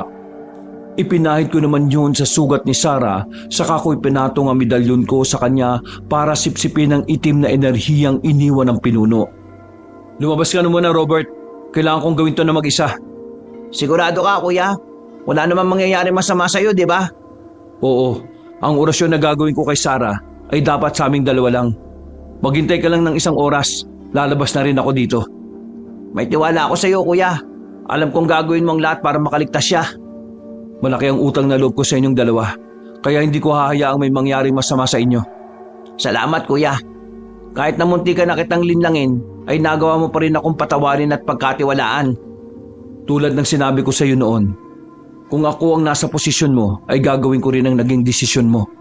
Ramdam ko naman na tunay na kaibigan at pinsan ang turing mo sa akin. Hindi ko makakalimutan yon. Maraming salamat ulit kuya. Hindi ko sasayangin ang tiwalang binigay mo sa akin. Nang lumabas na si Robert sa kwarto, ay nag-umpisa na rin ako sa orasyon ko. Habang binubulong ko noon ang pinakamalakas na orasyon ng pagpapagaling, ay nagsimula ng umusok ang sugat ni Sarah. Ang itim na kulay ay dahan-dahang napalitan ng kulay rosas na laman. Isang mahabang buntong hininga ang pinakawalan ni Sarah bago siya tuluyang nakatulog ng mahimbing. Ang sumpa ay naglaho na. Lumabas na ako sa kwarto at dinatnan ko sa labas si Robert na nakatingin sa sumisikat na araw. Ang dating mapulang buwan ay isang madilim na alaala na lamang. Tapos na ang lahat, tol. Ang pinuno ng mga aswang ay abo na at nakakulong na sa impyerno. Ligtas na tayong lahat, pati na rin ang pamilya mo. Maraming salamat talaga kuya. Dahil sa iyo, kaya nagtagumpay tayo. Isinakripisyo mo ang buhay mo para iligtas mo kaming lahat. Hindi, tol. Kung hindi dahil sa inyo ni Sarah, ay hindi magwawakas ang kadiliman sa lugar natin. Ikaw lang ang tumapos sa pinuno ng aswang. Dahil din yan ang determinasyon mong matalo ang kasamaan. Sa paglipas ng ilang araw, ay muling bumalik ang sigla ng aming baryo. Ang masukal na kagubatan noon ay hindi na kinatatakutan at ang mga kwento ng aming laban ay naging simbolo ng katapangan. Ipinagkalat rin ni Robert sa mga tao na ako mismo ang tumalo sa pinuno ng aswang. Maraming antingero nakatira sa lugar namin, pero ako lang ang nagkaroon ng lakas ng loob para harapin at kalabanin ang pinuno ng aswang. Sa edad kong 22 ay hindi ako nagpadaig sa takot. Ang sarap pagmasdan ng mga batang naglalaro sa labasan. Hindi na baka sa mga mukha nila ang takot? Tama ka dyan, Sarah. Kung wala tayong antingero na kasimbangis ni Makmak, siguro nagtatago pa rin tayo sa bahay tuwing sasapit ang kadiliman. Hindi naman ako mananalo kung hindi niyo ako tinulungan eh. Iniligtas niyo pa rin ang baryo natin. Mas malaki ang ambag mo, Boy Bangis. Yan ang bansag sa iyo ng mga tao dito simula nang malaman nilang ikaw ang naglakas ng loob na talunin ng pinuno ng aswang eh. Oo nga eh. Pinagkalat mo ba naman? Kalalakay mong tao, tsismoso ka. Siyempre naman, para maging isang magandang alaala ka sa mga taga-baryo natin. At totoo naman ang lahat ng mga sinabi ko sa kanila eh. Iba ang kamandag mo sa mga aswang. Nakakamoy pa rin ako ng aswang pero bigla rin nawawala ang masangsang nilang amoy. Ang ibig mong sabihin, meron pa rin mga aswang? Oo. Dahil ang tinalo lang natin ay ang pinuno. Hindi pa rin ligtas ang baryo natin kung meron pa rin mga aswang. Huwag kayong mag-alala. Hanggat nandito ang katulad ko na antingero, ay ligtas pa rin ang baryo natin. Hindi ko na sinabi sa kanila na kusa na akong iniiwasan ng mga aswang sa baryo namin dahil sa kumalat na balita. Ang balitang ako ang tumapos sa pinuno nila. Makalipas ang 2 taon, ay nanatiling tahimik ang baryo namin at hindi na ako nakakaamoy ng alinsangan na dugo sa paligid. Malamang ay umalis na ang mga aswang sa baryo namin. Bilang isang antingero, ay alam kong hindi yun ang huling pagkakataon na may susubok sa aming kapayapaan. Ngunit habang naroon ako sa baryo, ang kadiliman ay may katapat na liwanag. Tumingala ako sa langit at ngumiti. Alam kong kahit nasaan man si Lolo, ay payapa na siyang nagpapahinga at kampante na siyang wala ng lahi namin ang maghahasik ng lagim. Pinagpalang araw sa inyong lahat. Maraming salamat sa pagsubaybay nyo hanggang dito sa dulo. Muli, ako si Makmak at ito ang aking kwento. Wakas.